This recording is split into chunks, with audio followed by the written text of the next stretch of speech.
सभी विद्यार्थियों को नमस्कार। एक बार अपने सभी ग्रुपों में शेयर कर दो, वीडियो को लाइक और चैनल को सब्सक्राइब जरूर कर लेना ताकि जो भी नोटिफिकेशन हो वो आप तक पहुंच जाए। सबसे पहले तो सभी को दीपावली की हार्दिक शुभकामनाएं। तो आज एक छोटा सा दीपावली पर ऑफर लेकर के आया हूं और वो भी केवल और केवल, वैसे हर कोर्स के ऊपर ऑफर चल रहा है, आपने देख ही लिया होगा वीडियो की शुरुआत में, और यहाँ भी आपको और पता लग जाएगा। बाकी संकल्प कोचिंग गंगानगर के टेलीग्राम चैनल को ज्वाइन कर लीजिए, उसके ऊपर आपको ऑफर का पता लग जाएगा कि हर एक सब्जेक्ट में, हर एक जीके की क्लास के अंदर ऑफर चल रहा है। लेकिन यहाँ पर जो मैं वीडियो लेकर के आया हूँ वो केवल और केवल मैथ के लिए है।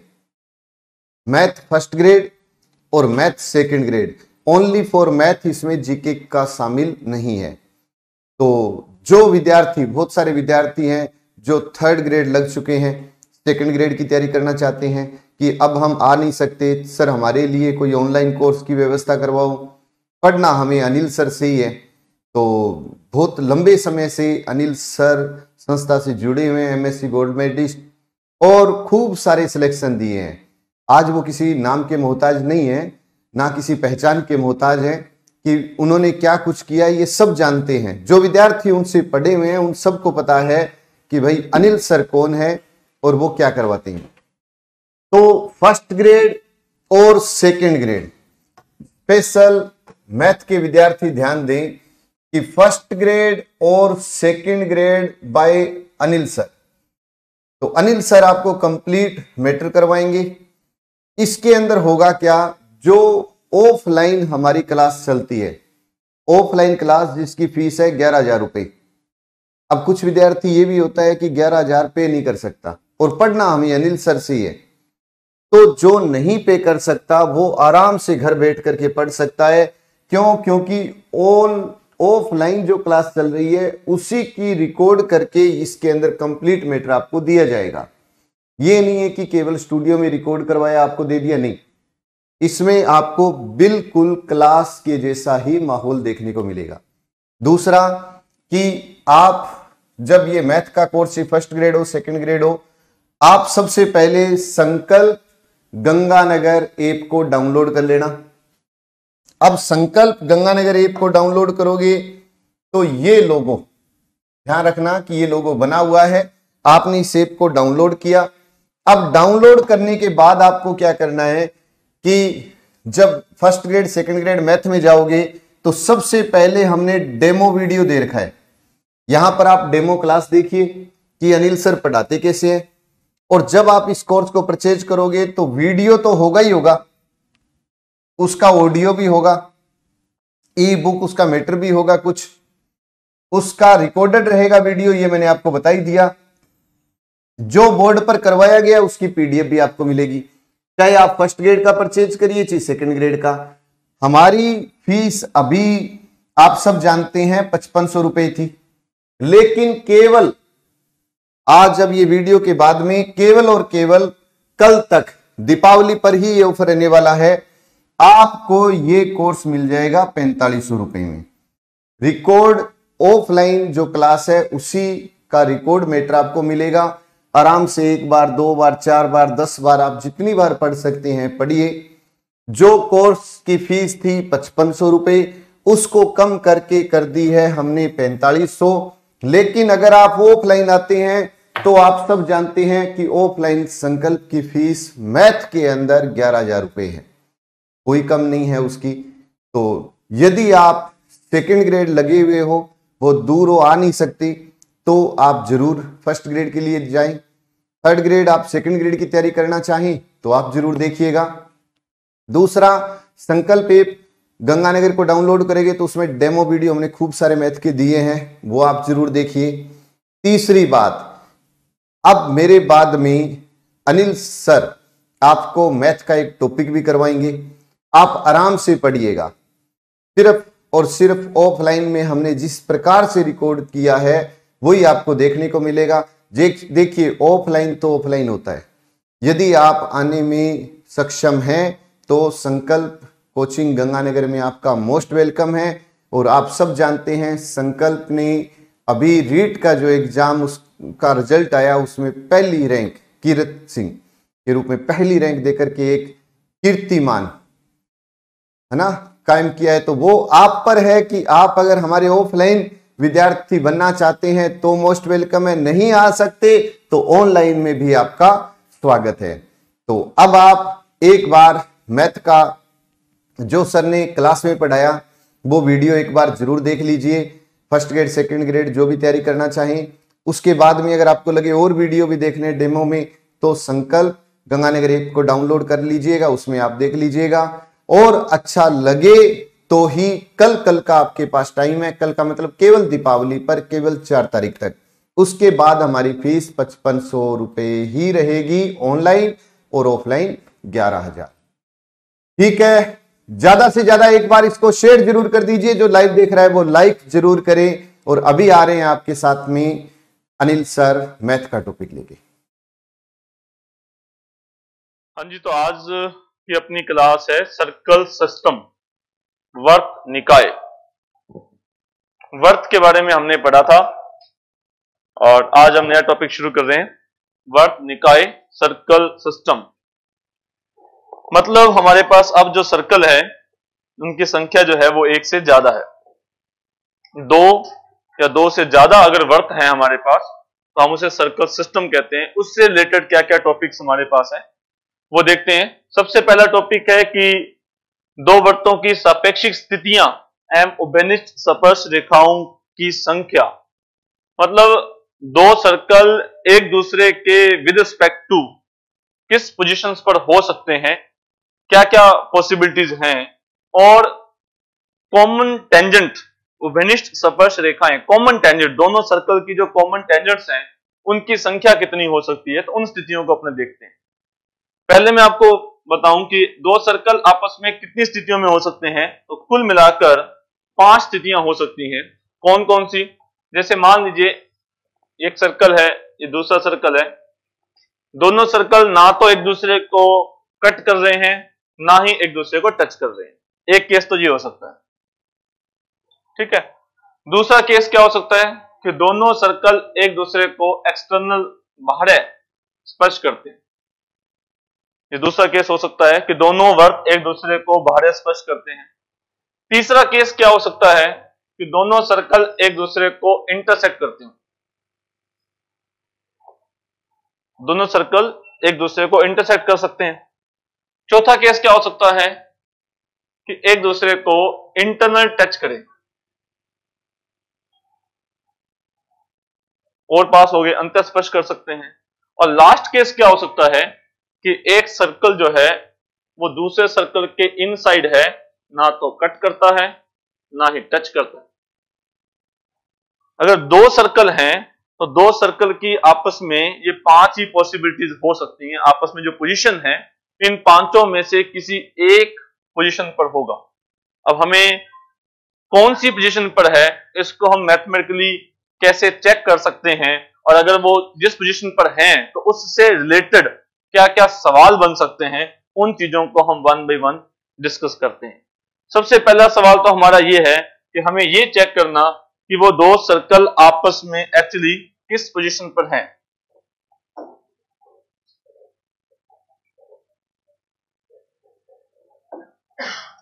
ठीक है, तो उनको चेक करने के मेथड्स क्या हैं, किस तरह से हम उसको चेक करते हैं वो देखते हैं। पहला कि मान लीजिए वो 2 सर्कल एक दूसरे को इस प्रकार से हैं कि ना तो कट करते हैं ना ही टच करते हैं। अगर वो इस केस में है तो इस स्थिति में क्या होगा कि दोनों सर्कल के जो सेंटर, देखो सर्कल गिवन है, सर्कल गिवन का मतलब होता है हमें सेंटर गिवन है और रेडियस गिवन है, हमें उनका केंद्र पता है और त्रिज्याएं पता है या ज्ञात कर सकते हैं, है ना। तो हमें 2 वर्त दे रखे हैं। सबसे पहला सवाल यही है कि वो 2 वर्त आपस में किस स्थिति में है, कौन सी स्थिति में होंगी। जो 5 स्थितियां मैंने आपको बताई हैं, तो उनको कैसे चेक किया जाएगा। आपको दोनों वर्त के केंद्र पता है और उनकी त्रिज्याएं पता है। हम दोनों वर्तों के केंद्रों के बीच की दूरी, सेंटर्स के बीच की डिस्टेंस C1 C2 ये फाइंड आउट करते हैं। अगर उन दोनों वर्तों के केंद्रों के बीच की दूरी उन दोनों वर्तों की त्रिज्याओं के योग से अधिक आती है, ज्योमेट्रिकली बड़ी क्लियर बात है कि पहले सर्कल की रेडियस है ना, ये पहले सर्कल की रेडियस R1 को शो करता हूं मैं, और दूसरे सर्कल की रेडियस वृत्त की त्रिज्या को मैं R2 से शो करता हूं। तो ये क्लियर बात है कि जो दोनों वृत्तों के केंद्रों के बीच की दूरी है वो उनके त्रिज्याओं के योग से अधिक है। तो अगर वो दो वृत्तों के बारे में हम चेक करते हैं कि उनके सेंटर, उनके केंद्रों के बीच की दूरी उनके त्रिज्याओं के योग से अधिक है, तो दोनों वृत्त इस प्रकार होंगे, ना तो काटेंगे ना ही स्पर्श करेंगे। ठीक है। अगर वो एक दूसरे को एक्सटर्नल टच करते हैं, मान लीजिए दूसरा केस, जो दूसरा वर्त था वो पहले वर्त के पास आता है और स्पर्श कर जाता है।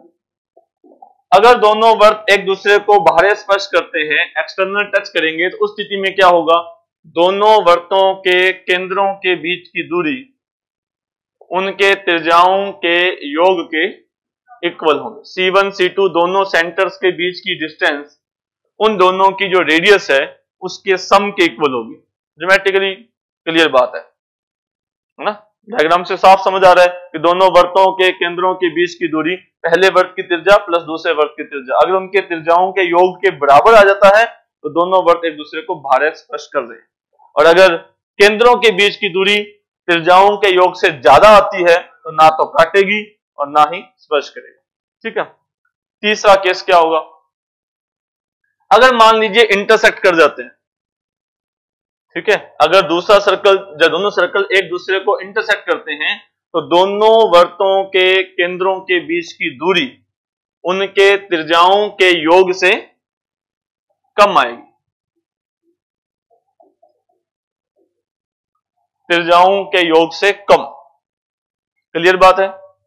पहला केस त्रिज्याओं के योग से ज्यादा तो ना तो काटेगी ना टच करेगी, दूसरा केस त्रिज्याओं के योग के बराबर तो स्पर्श कर गया, अगर और पास आ गया तो फिर त्रिज्याओं के योग से कम हो गए।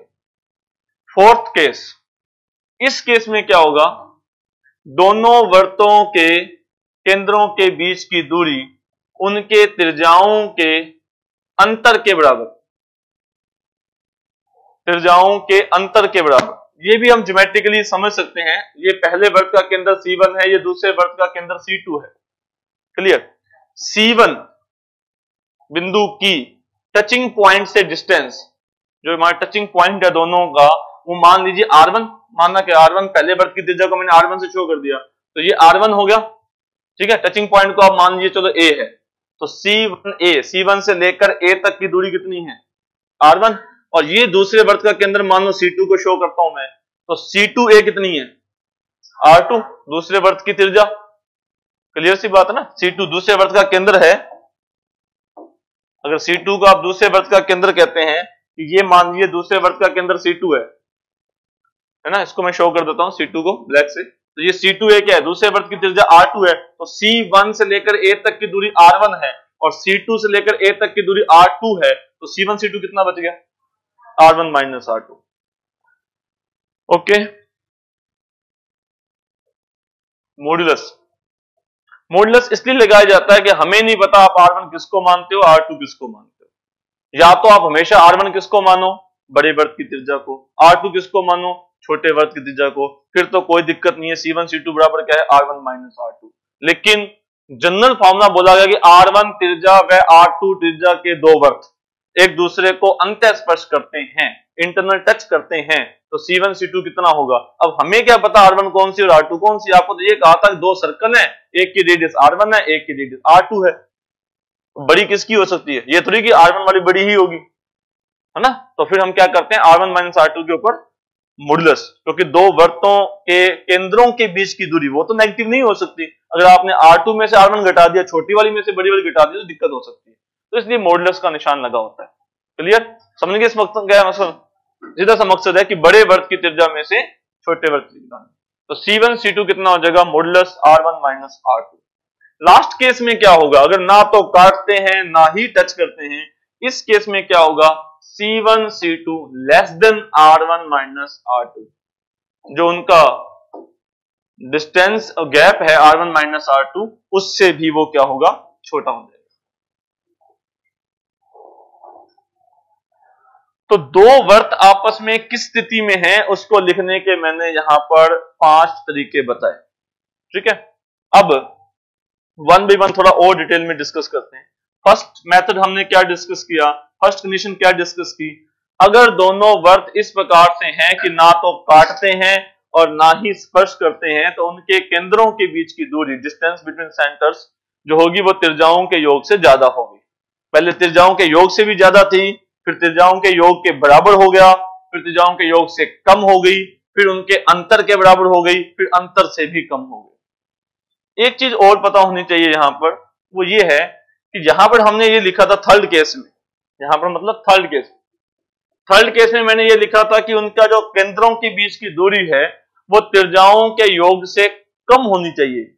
ये बात तो सही है, लेकिन त्रिज्याओं के योग से कम होने के साथ साथ जो उनकी त्रिज्याओं का अंतर है उससे ज्यादा होनी चाहिए।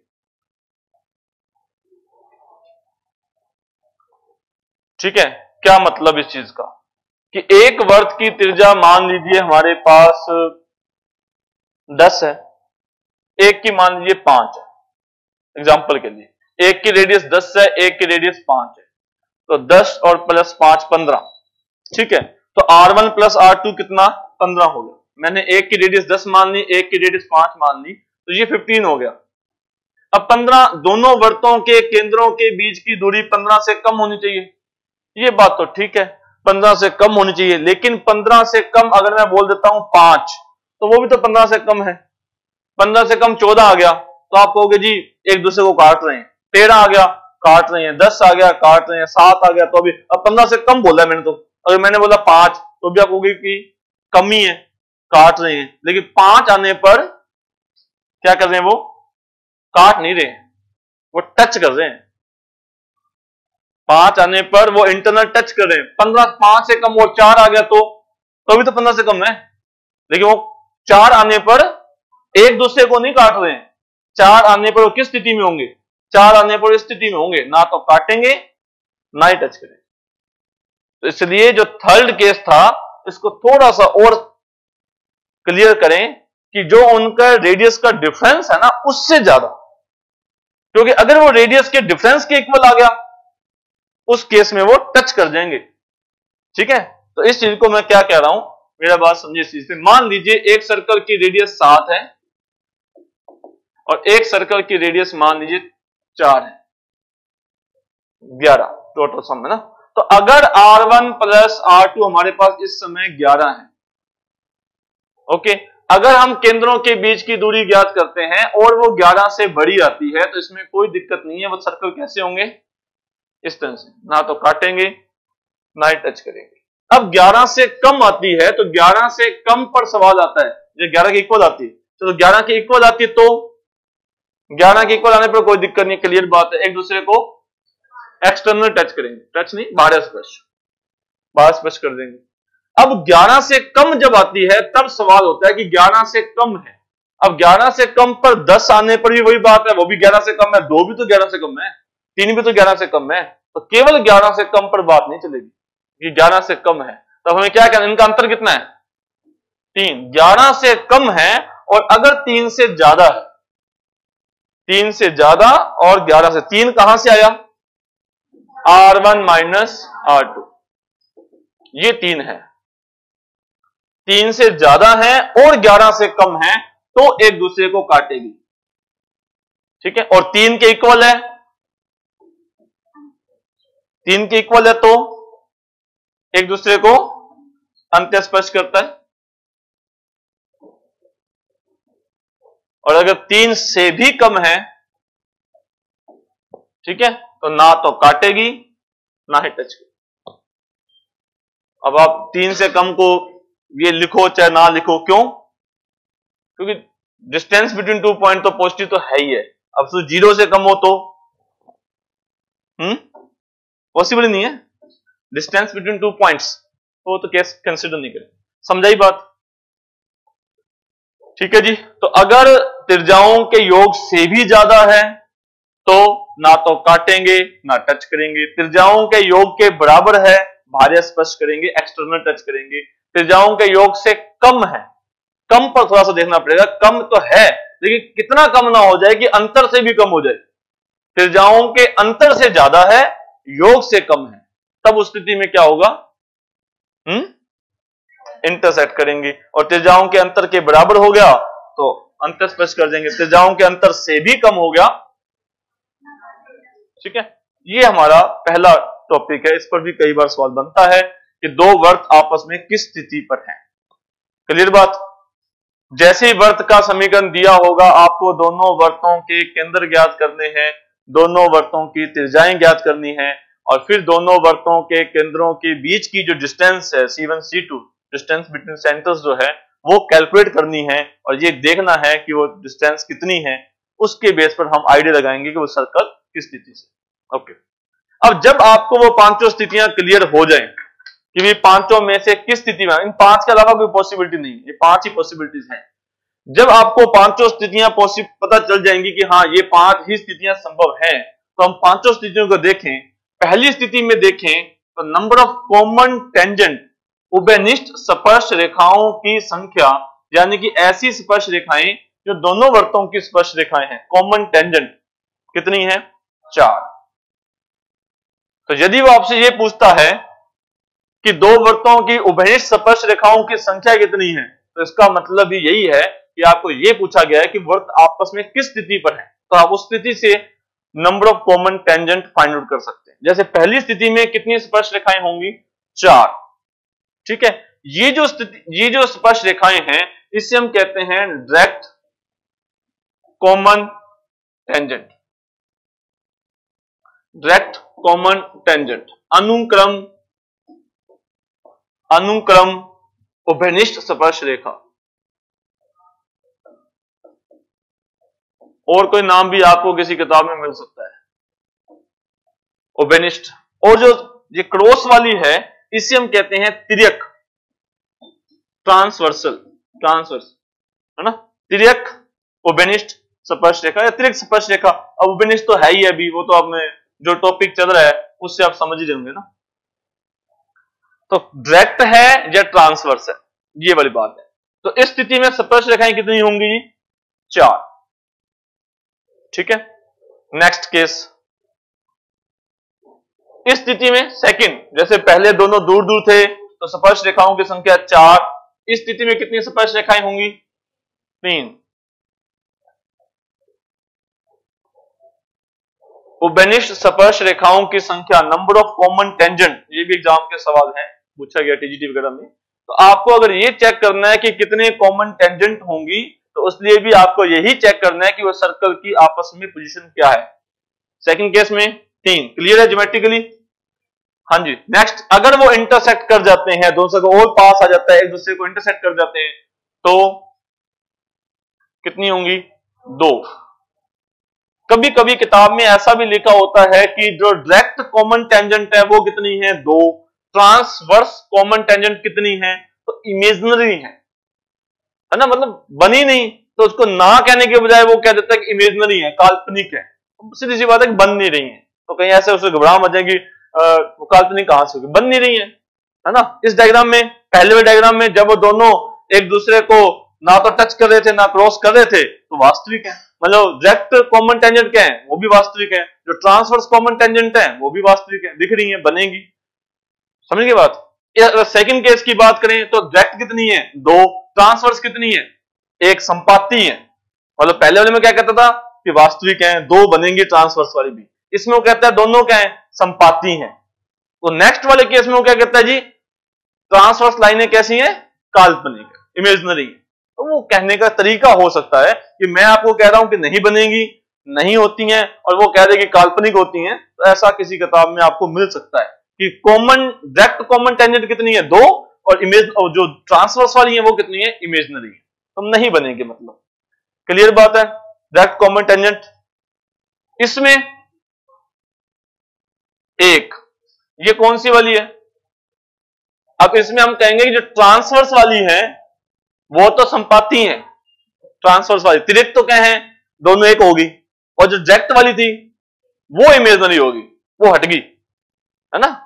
समझ गए? वैसे एक है, वो आपसे उभयनिष्ठ स्पर्श रेखाओं की संख्या पूछेगा, नंबर ऑफ कॉमन टेंजेंट पूछेगा, लेकिन फिर भी जानकारी के लिए है कि इसमें कौन सी, इस थर्ड केस में कौन सी रियल है, तो डायरेक्ट वाली तो रियल है, और जो ट्रांसवर्स वाली है वो इमेजिनरी है, वो नहीं बन रही। इसमें कौन सी बन रही है, फोर्थ केस में कौन सी बन रही है, ट्रांसवर्स वाली बन रही है। ऐसे कहना जाए तो हम कह सकते हैं कि ट्रांसवर्स वाली है वो तो संपाती है, लेकिन जो डायरेक्ट वाली थी वो नहीं बन रही, ऐसे कहने को कह सकते हैं। और फिफ्थ केस में क्या होगा, जीरो। फिफ्थ केस में जीरो मतलब ना तो वो भी ट्रांसवर्स वाली भी इमेजिनरी है और डायरेक्ट वाली भी इमेजिनरी। लेकिन हम कंफ्यूज नहीं करना चाहूंगा, मैं आपसे संख्या पूछूंगा। फर्स्ट केस में नंबर ऑफ कॉमन टेंजेंट कितनी है, 4। फर्स्ट केस में कुल उभयनिष्ठ स्पर्श रेखाओं की संख्या 4 है। सेकंड केस में उभयनिष्ठ स्पर्श रेखाओं की संख्या कितनी है, 3 है। थर्ड केस में जब एक दूसरे को इंटरसेक्ट कर देंगे तो उभयनिष्ठ स्पर्श रेखाओं की संख्या 2 है। फोर्थ केस में जब अंतर स्पर्श कर जाते हैं तो उभयनिष्ठ स्पर्श रेखाओं की संख्या 1 है। और फिफ्थ केस में जब ना तो काटे ना ही टच करेगी तो उस स्थिति में उभयनिष्ठ स्पर्श रेखाओं की संख्या 0 है। ना ही काटे ना ही टच करे, लेकिन एक दूसरे के अंदर हो। ना ही काटे ना ही टच करे वाली केस तो पहला भी था, उसमें भी ना तो काट रहा था ना ही टच कर रहा था, लेकिन वो बाहर थे, तो स्पर्श रेखाओं की संख्या 4 थी।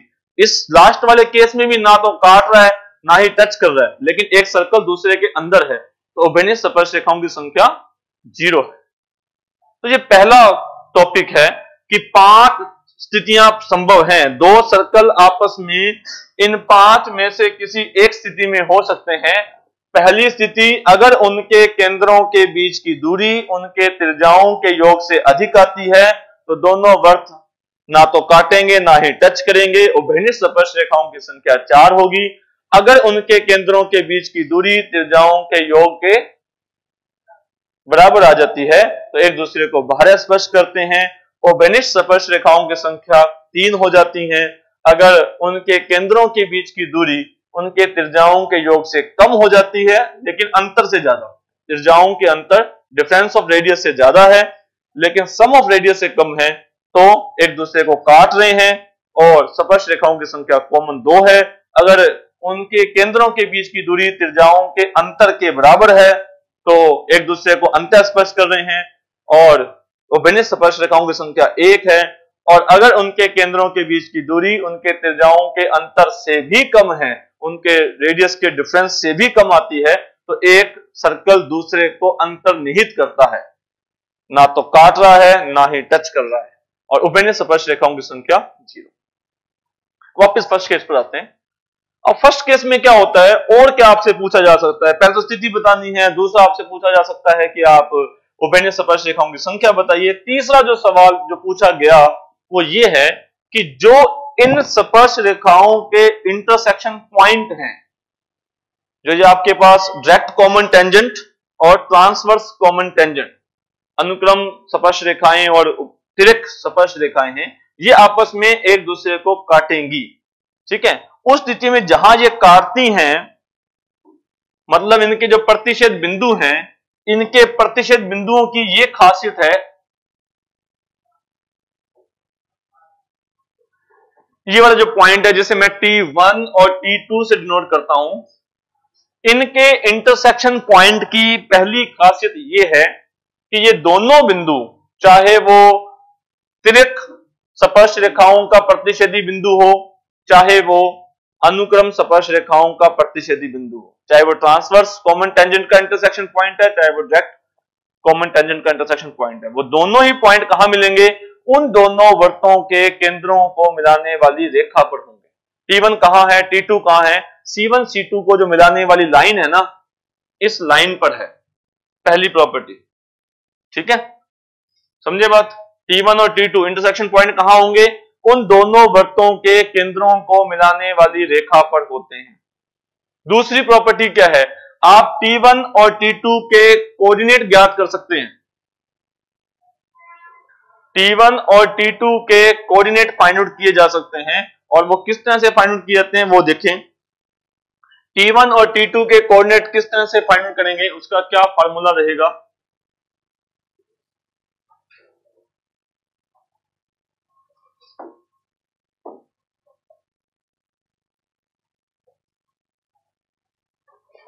T2 जो है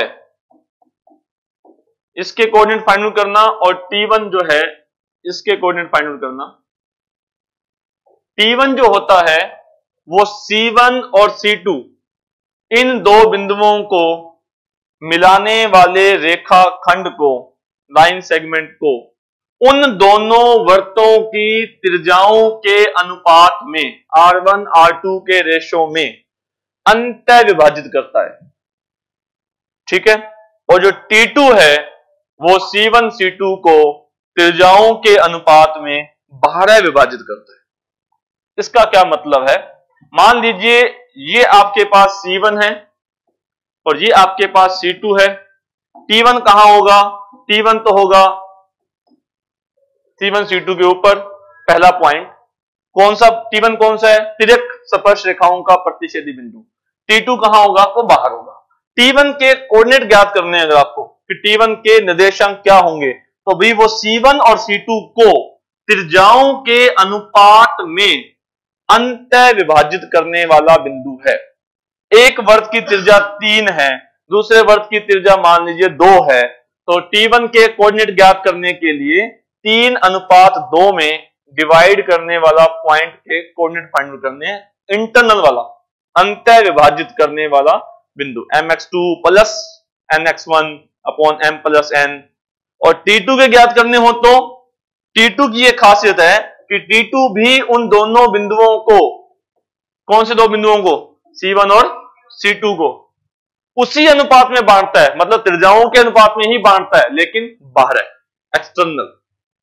तो अगर आपसे पूछा जाए T1 C1 अपॉन में T1 C2, ये किसका अनुपात है? T1 की C1 से दूरी और T1 की C2 से दूरी, तो अनुपात क्या आएगा? R1 अपॉन R2, त्रिज्याओं का अनुपात ही आएगा। लेकिन ये T1 कहां है? ये C1 C2 को मिलाने वाले रेखाखंड के ऊपर है, मतलब अंतः विभाजित करता है। और अगर T2 के बारे में पूछा जाए, T2 से लेकर C1 की दूरी और T2 से लेकर C2 की दूरी, तो अनुपात क्या आएगा?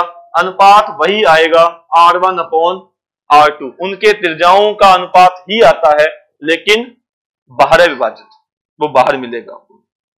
अब अंत विभाजन क्या होता है, बाहर विभाजन क्या होता है, ये बिल्कुल शुरुआत वाली क्लासों में हमने जिक्र किया था। दो बिंदुओं को मिलाने वाले रेखाखंड को अंत विभाजित और बाहर विभाजित करने वाले बिंदुओं के निर्देशांक। फिर भी हम क्वेश्चन भी करेंगे। ओके, दोबारा ये फर्स्ट स्थिति पर कि दो वृत्त आपस में 5 स्थितियों में हो सकते हैं, पहली स्थिति पर फोकस कर रहे हैं। पहली स्थिति कब आएगी? जब केंद्रों के बीच की दूरी त्रिज्याओं के योग से ज्यादा होगी, तो पहली स्थिति आएगी। कितनी स्पर्श रेखाएं होंगी? 4 स्पर्श रेखाएं होंगी। वो दो स्पर्श रेखाएं जो कॉमन टेंजेंट है, मतलब आप अनुक्रम बोल दीजिए जो भी है, और अनुस्पर्शी बोल दीजिए, और एक होती है तिर्यक। वो स्पर्श रेखाएं आपस में एक बिंदु पर मिलती होती हैं। तिर्यक वाली T1 पर मिल रही हैं, अनुस्पर्शी वाली T2 पर मिल रही हैं। तो T1 और T2 की क्या खासियत है कि T1 और T2 पॉइंट उन दोनों वृत्तों के केंद्रों को मिलाने वाली लाइन के ऊपर होते हैं। और क्या खासियत है? T1 जो होता है और T2 जो होता है वो दोनों वृत्तों के केंद्रों को मिलाने वाले रेखाखंड को, लाइन सेगमेंट को त्रिज्याओं के अनुपात में ही बांटते हैं, लेकिन एक अंतः विभाजन करता है और एक बाह्य विभाजन करता है। ये हमारी फर्स्ट स्थिति पर बात हुई। अब सेकंड स्थिति कब बनती है उस पर हमने डिस्कस किया। अगर वो दोनों एक दूसरे को बाह्य स्पर्श कब करेंगे, उस स्थिति में क्या, ठीक है। अब देखो ये स्थिति आप देखें तो इसमें और T1 और T2 की बात करें तो T1 तो बड़ा साफ इसमें दिख रहा है कि T1 क्या करेगा, C1 R1 R2 के अनुपात में बांट रहा है कि नहीं बांट रहा, इसमें तो क्लियर ही दिख रहा है। उसमें भी बांटता है, उसमें सिमिलर ट्रायंगल बनाना पड़ता है, मैं आपको रिजल्ट बता दिया। इसमें तो क्लियर दिख रहा है कि नहीं दिख रहा कि T1 की C1 से दूरी और T1 की C2 से दूरी का रेशो क्या है, R1:R2। लेकिन उसमें आप सोचेंगे, अगर आप फर्स्ट केस देखेंगे तो डिस्टेंस R1 R2 नहीं है। T1 की C1 से डिस्टेंस और T1 की C2 से डिस्टेंस R1 R2 नहीं है, लेकिन रेशियो वही होता है। सिमिलर ट्रायंगल बनाएंगे तो, अगर इस सिमिलर ट्रायंगल्स बनाए तो सिमिलर ट्रायंगल्स में क्या होता है, सभी समरूप त्रिभुज सिमिलर ट्रायंगल, तो उसमें क्या होता है, भुजाओं का अनुपात समान होता है। तो T1 C1 एक त्रिभुज की भुजा है और T2 C2 दूसरे त्रिभुज की भुजा है। जिस त्रिभुज की भुजा T1 C1 है उस त्रिभुज के अंदर एक भुजा कौन सी आएगी? R1, और जिसकी भुजा T2C2 है उसकी भुजा क्या आएगी? R2। तो बताइए भुजाओं का अनुपात तो समान होता है, तो T1C1 बटा में T2C2, मतलब पहले त्रिभुज की एक भुजा बटा में दूसरे त्रिभुज की एक भुजा, तो बराबर में क्या होगा? पहले त्रिभुज की दूसरी भुजा और दूसरे त्रिभुज की दूसरी भुजा, तो R1 R2, रेशो वही रहेगा समझने के लिए, अगर आपको बात समझ आई तो कहने का मेरा मतलब ये है कि अगर पहली स्थिति में आपको अजीब भी लगे, बात याद ना भी रहे कि T1 जो है वो R1 रेशो में R2 डिवाइड तो नहीं करता, भी दूरी तो R1 R2 ज्यादा है, भी दूरी ज्यादा है, रेशो वही है। अगर फिर भी डाउट हो तो भी ये जो सेकंड कंडीशन है ये भी तो उसी मैथमेटिकल कैलकुलेशन तो नहीं बदल रही ना, समझे कि दूर थे तो तब भी वही रेशो था, पास आ गए तो भी वही रेशो है। तो रेशो देखिए यहां से तो क्लियर दिख रहा है, T1 का रेशो क्या है? R1 ratio R2। अगर T1 जो है वो किस अनुपात में डिवाइड कर रहा है? R1 रेशो R2 में। और इसी प्रकार से अगर इसको आगे बढ़ाया जाएगा और ये दोनों लाइन आपस में इंटरसेक्ट करेंगी तो T2 किस अनुपात में डिवाइड करेगा? R1 R2। सिमिलर ट्रायंगल्स बनते हैं, वो मुझे यहां बना दिया, ठीक है। थोड़ा सा ये समझ गए क्या? सिमिलर ट्रायंगल्स है, ये 90 डिग्री कौन होता है? Similar triangles. तो रेशो क्या होगा? जो उनके त्रिज्याओं का अनुपात है, याद रखना है। जो सेकंड केस कब बनेगा? स्पर्श रेखाएं कितनी होंगी, इसमें भी T1 T2 ज्ञात किया जा सकते हैं। थर्ड केस में क्या जिक्र करता है ये भी हम आगे जाकर जिक्र करेंगे। जब अगर वो एक दूसरे को इंटरसेक्ट कर जाएंगे तो उसमें यहां पर T1 का तो सवाल खड़ा होता नहीं है, तो खत्म होगी बात, T2 की बात हो सकती है, कोई T1 तो है ही नहीं है ना, T2 की बात हो सकती है, तो वो T2 आप बता सकते हो। दूसरा आप क्या कर सकते हो, दूसरा जो हम डिस्कस करेंगे आगे जाकर वो है ये कॉमन कोड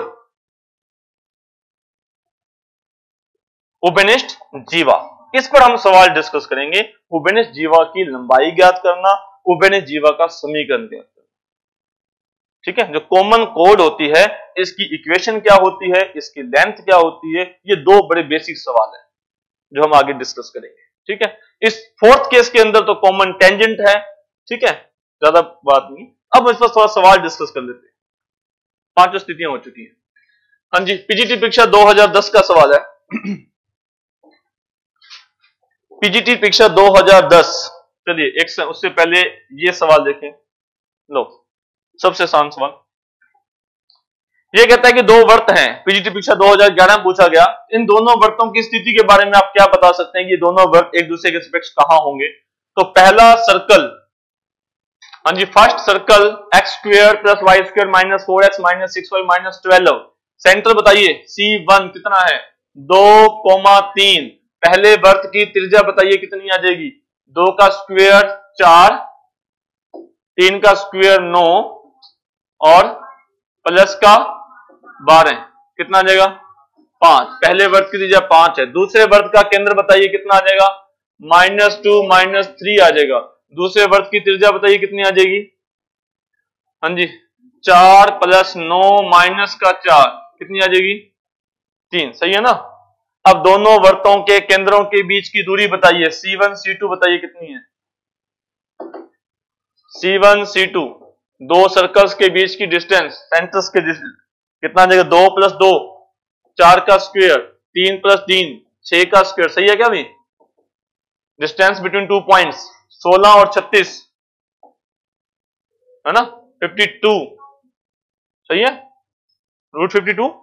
52 का मतलब कितना हो गया? 2 गुना वर्गमूल 13, या √52 भी चेक कर सकते हैं। अब बताइए कि 5 + 3 दोनों वर्तों के केंद्रों, दोनों वर्तों की त्रिज्याओं का योग है 8, वर्गमूल 52, वर्गमूल 49 कितना होता है? 7। वर्गमूल 49 के बाद नेक्स्ट 7 आने के बाद 8 कब आएगा? या 64 आएगा, 64। तो ये क्या है? जो वर्गमूल 52 है 8 से कम है, त्रिज्याओं के योग से कम है,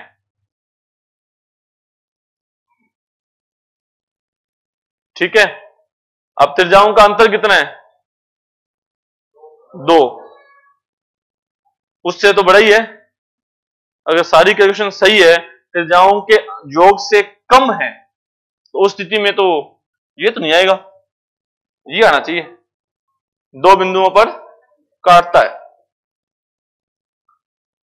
कैलकुलेशन चेक कर लीजिए, बाकी तरीका तो सही है अपना।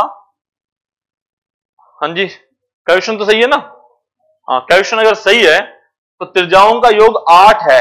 8 से अगर ज्यादा होता तो हम कहते हैं कि ना तो काटता है ना टच करता है। त्रिज्याओं के योग से ज्यादा, ये मान लीजिए 5 है, ये 3 है, 8 से ज्यादा होती दूरी, ये 8 से कम है। केंद्रों के बीच की दूरी अगर 8 से कम है तो उस स्थिति में त्रिज्याओं के योग से कम है तो फिर काटना चाहिए, दो बिंदुओं पर इंटरसेक्ट करने वाला होगा। ठीक है, नेक्स्ट देखते हैं।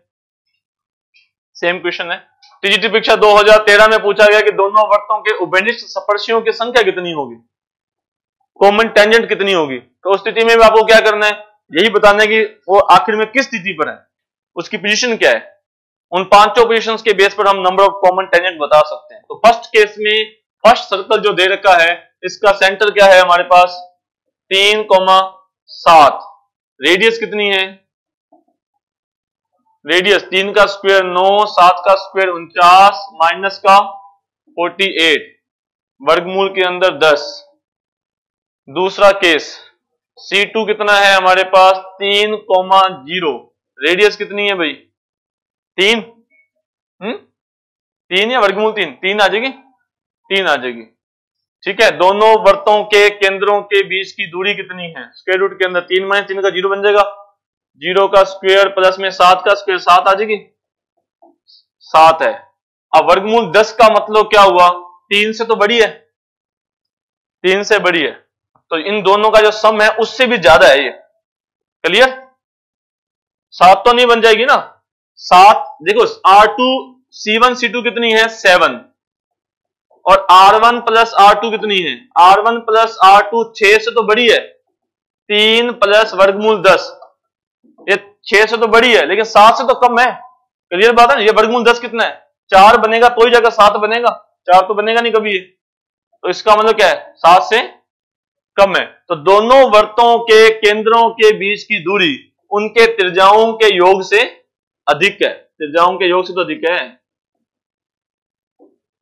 ये 7 है और ये 7 नहीं है, इसका मतलब दोनों वृत्त कैसे हैं, ना तो काटते हैं और ना ही टच करते हैं, और उभयनिष्ठ स्पर्शरेखाएं कितनी होंगी 4। कैसे चेक करना है, दोनों वृत्तों के केंद्र ज्ञात करने हैं, दोनों वृत्तों की त्रिज्याएं ज्ञात करनी है, केंद्रों के बीच की दूरी ज्ञात करनी है, फिर 5 स्थितियों में से ये देखना है कि कौन सी स्थिति संभव है। और देखते हैं टीजीटी परीक्षा 2011, दो वृत्त एक दूसरे को वास्तविक तथा भिन्न बिंदुओं पर काटेंगे यदि R का मान है। हाँ जी, काटने का मतलब और भिन्न दो बिंदुओं पर काटने का मतलब क्या है, दोनों वृत्तों के केंद्रों के बीच की दूरी क्या होनी चाहिए, त्रिज्याओं के योग से कम होनी चाहिए, लेकिन त्रिज्याओं के अंतर से ज्यादा होनी चाहिए, त्रिज्याओं के अंतर से ज्यादा होनी चाहिए और त्रिज्याओं के योग से कम होनी चाहिए। ये कंडीशन की बात हो कर रहा है। इस कंडीशन में जो डायग्राम मैंने बनाया है, इस स्थिति में दोनों वृत्तों के केंद्रों के बीच की दूरी त्रिज्याओं के योग से तो कम है लेकिन त्रिज्याओं के अंतर से ज्यादा है। करना वही है, आपको दोनों वृत्तों के केंद्र ज्ञात करने हैं, त्रिज्याएं ज्ञात करनी है और फिर कंडीशन चेक करनी है। पहले सर्कल का सेंटर क्या है 0 0, रेडियस कितनी है R, पहले वृत्त की त्रिज्या R है, दूसरे वृत्त का केंद्र कितना है 5, 0, रेडियस कितनी है, दूसरे वृत्त की त्रिज्या कितनी है 3, ठीक है, दूसरे वृत्त की त्रिज्या कह रहे हैं 3, ओके। दोनों वृत्तों के केंद्रों के बीच की दूरी कितनी है 5, तो C1 C2 हमारे पास 5 है, ओके। तो त्रिज्याओं का अंतर R3 माइनस R या R-3, ये डिपेंड करेगा कि कौन सी बड़ी है, यहां कुछ मेंशन नहीं है ऐसा, तो कुछ भी लिखा जा सकता है ना। तो मान लीजिए हम लिख देते हैं R-3, एग्जांपल के लिए लिखते हैं, तो केंद्रों के बीच की दूरी R-3 से बड़ी होनी चाहिए लेकिन R+3 से छोटी होनी चाहिए।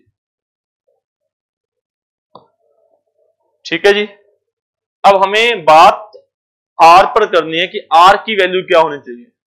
R-3 5 से छोटा होना चाहिए, R+3 5 से बड़ा होना चाहिए।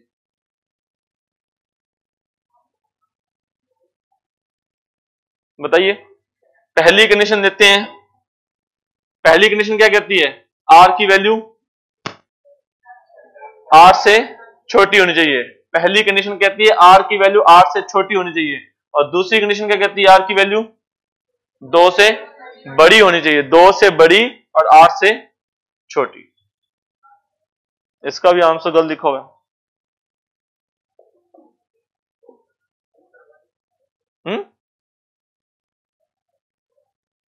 देखिए, काटने के लिए एक स्थिति नहीं हो सकती।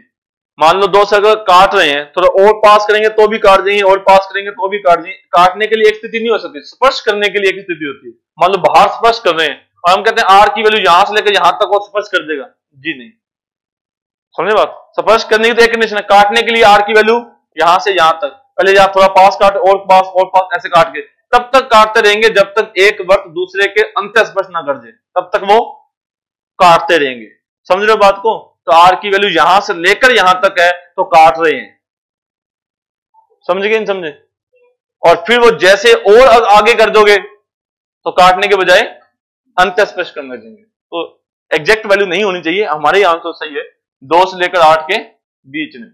ये इसको भूल जाओ, तो जा हो सकता है कि बुकलेट से जहां टाइप किया गया है वहां हो सकता है। इस आंसर को मत ध्यान दीजिए, 2 से लेकर 8 के बीच में। ठीक है, एक और क्वेश्चन देखें जो हमने शुरुआत में लिखा था। वर्त और दो वर्त दे रखे हैं, एक दूसरे को बाहर स्पर्श करते हैं तो, अगर दोनों वर्त एक दूसरे को बाहर स्पर्श करेंगे तो दोनों वर्तों के केंद्रों के बीच की दूरी उनके त्रिज्याओं के योग के बराबर हो जाएगी। तो देखें क्या स्थिति हमारे पास। पहले वर्त का केंद्र हमारे पास 0 0 है, पहले वर्त की त्रिज्या हमारे पास a है। दूसरे वर्त का केंद्र हमारे पास g, 0 है। क्लियर? g, 0। और दूसरे वर्त की त्रिज्या कितनी है हमारे पास? स्क्वायर रूट के अंदर g का स्क्वायर तो चलो ठीक है, और माइनस में जी स्क्वायर प्लस का बी स्क्वायर बन जाएगा। दूसरे वर्त की त्रिज्या कितनी है? b। अब दोनों वर्तों के केंद्रों के बीच की दूरी कितनी है? वो भी g है। ठीक है, तो हमें कहा गया था कि एक दूसरे को बाहर स्पर्श करने चाहिए, तो बाहर स्पर्श करने, एक्सटर्नल टच करने की कंडीशन क्या होती है? C1 C2 is equal to R1 plus R2। तो G is equal to A plus B। C1 C2 is equal to R1 plus R2। तरीका समझ गए? और देख लेते हैं एक दो सवाल। पीजीटी परीक्षा 2011, अगर वही सवाल है सेम तो आपके लिए होमवर्क रहेगा, सवाल की लैंग्वेज पढ़ लीजिए, कोई हटकर बात होगी तो देखा जाएगा। क्या सवाल है? एक दो वर्त दे रखे हैं, उभयनिष्ठ स्पर्श रेखाओं की संख्या बतानी है। सेम क्वेश्चन है, दोनों वर्तों के केंद्र ज्ञात करने हैं, त्रिज्याएं ज्ञात करनी है, कंडीशन चेक करनी है, कौन सी कंडीशन पर है, जो कंडीशन होगी उसी के हिसाब से स्पर्श रेखाओं की संख्या होगी। जैसे मान लो आंसर 3 है, इसका मतलब दोनों वर्त एक दूसरे को बाहर स्पर्श, बाहर स्पर्श।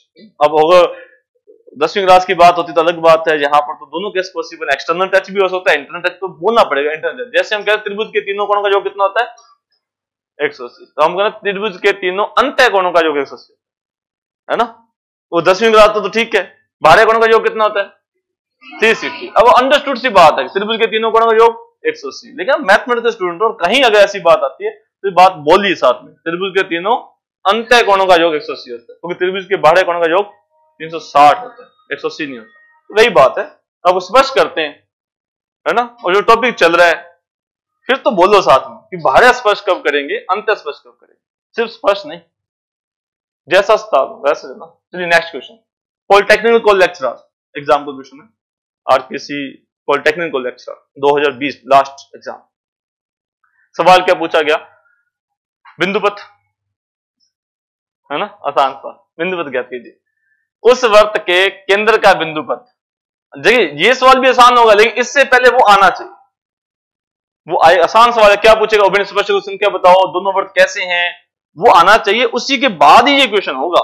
ऐसे नहीं कि ये वाले क्वेश्चन नहीं हो जाएंगे सीधे, पहले वो आने चाहिए। अब नेक्स्ट क्वेश्चन अच्छा सवाल, ऐसा नहीं है कि बहुत टफ था।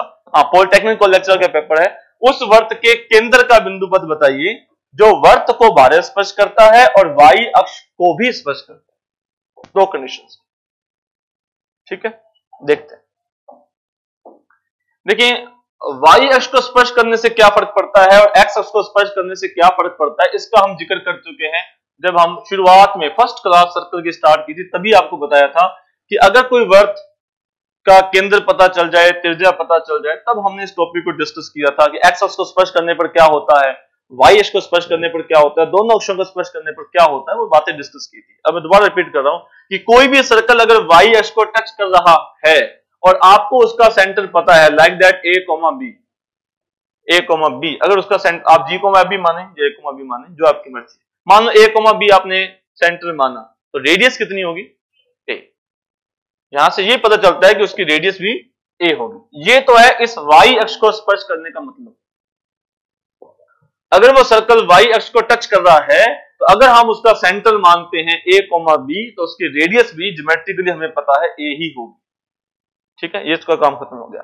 अब वो कहता है सेंटर पर चल गया, रेडियस मान ली अपने, सेंटर a, b माना, रेडियस मानने की जरूरत नहीं पड़ी, रेडियस a आ गई। हमें बिंदु पथ किसका ज्ञात करना है, a और b, केंद्र का। तो हमें एक ऐसी समीकरण चाहिए जिसमें या तो गिवन क्वांटिटीज हो या फिर a, b आ जाए। गिवन क्वांटिटीज का मतलब, ठीक है, गिवन क्वांटिटी तो हमें चलो वो सारे न्यूमेरिकल वैल्यू है, तो हमें सिर्फ एक ऐसी इक्वेशन चाहिए जिसमें a और b आ जाए। गिवन क्वांटिटी तो न्यूमेरिकल है ना, कोई ऐसी चीज है नहीं। तो हमें एक ऐसी समीकरण चाहिए जिसमें a और b आ जाए, और वो a और b ज्ञात करने के लिए क्या दिया हुआ है, ये जो हमने सर्कल हमने डायग्राम बनाया जिसका, वो इस दिए गए सर्कल को बाह्य स्पर्श करता है। ये कंडीशन हमें दे रखी है। तो बाह्य स्पर्श करने के लिए वही चीजें जो केंद्रों के बीच की दूरी और त्रिज्याओं का योग, वो हमें ज्ञात करना है। जो वर्त हमने माना उसका केंद्र C1 क्या है हमारे पास, a, b। जो वर्त हमने माना उसकी त्रिज्या कितनी है, a है, ये हमने मान ली। जो वर्त हमें दे रखा था उसका केंद्र क्या है हमारे पास, 3, 3, और उसकी त्रिज्या कितनी है, 2 आ जाएगी। रेडियस फाइंड आउट करना आपको आता है, ठीक है। तो दोनों वर्तों के केंद्रों के बीच की दूरी कितनी है, a-3 का होल स्क्वायर प्लस में b-3 का होल स्क्वायर, दोनों वर्तों के केंद्रों के बीच की डिस्टेंस। तो अगर दोनों एक दूसरे को बाह्य स्पर्श करते हैं तो क्या कंडीशन होनी चाहिए, C1 C2 equal to R1 plus R2, बाह्य स्पर्श करने की। तो दोनों वर्तों के केंद्रों के बीच की दूरी, उसका स्क्वायर कर दीजिए ताकि वहां पर स्क्वायर बन जाएगा। तो क्या बनेगा हमारे पास, a-3 का होल स्क्वायर प्लस में b-3 का whole square equal to a plus 2 का होल स्क्वायर। सही है भी, होल स्क्वायर दाईं तरफ क्यों आया, स्क्वायर रूट हटाने के लिए दोनों तरफ आपने होल स्क्वायर कर दिया। ओके, तो अगर आप इसका होल स्क्वायर खोलेंगे तो, अगर होल स्क्वायर खोलेंगे तो क्या हो जाएगा, ए स्क्वायर से ए स्क्वायर कैंसिल हो रहा है, ए स्क्वायर से ए स्क्वायर कैंसिल हो जाएगा। तो हमारे पास क्या आएगा, b का स्क्वायर तो आएगा, माइनस का 6a आएगा, माइनस का 6b आएगा, प्लस का 9, प्लस का 9, और माइन उधर राइट साइड क्या आएगा, 2a आएगा, 2a उधर आएगा, तो माइनस का 8a बन जाएगा ना, माइनस का 8a, हाँ जी 4a। आज ये आपके पास माइनस का 6a आएगा, उधर प्लस का 4a आएगा, इधर आएगा तो माइनस का कितना हो जाएगा, 10a हो जाएगा। कैलकुलेशन है, माइनस का 10a हो जाएगा। 9 और 9 18 है, 18 में से 4 गया तो 14 है ना।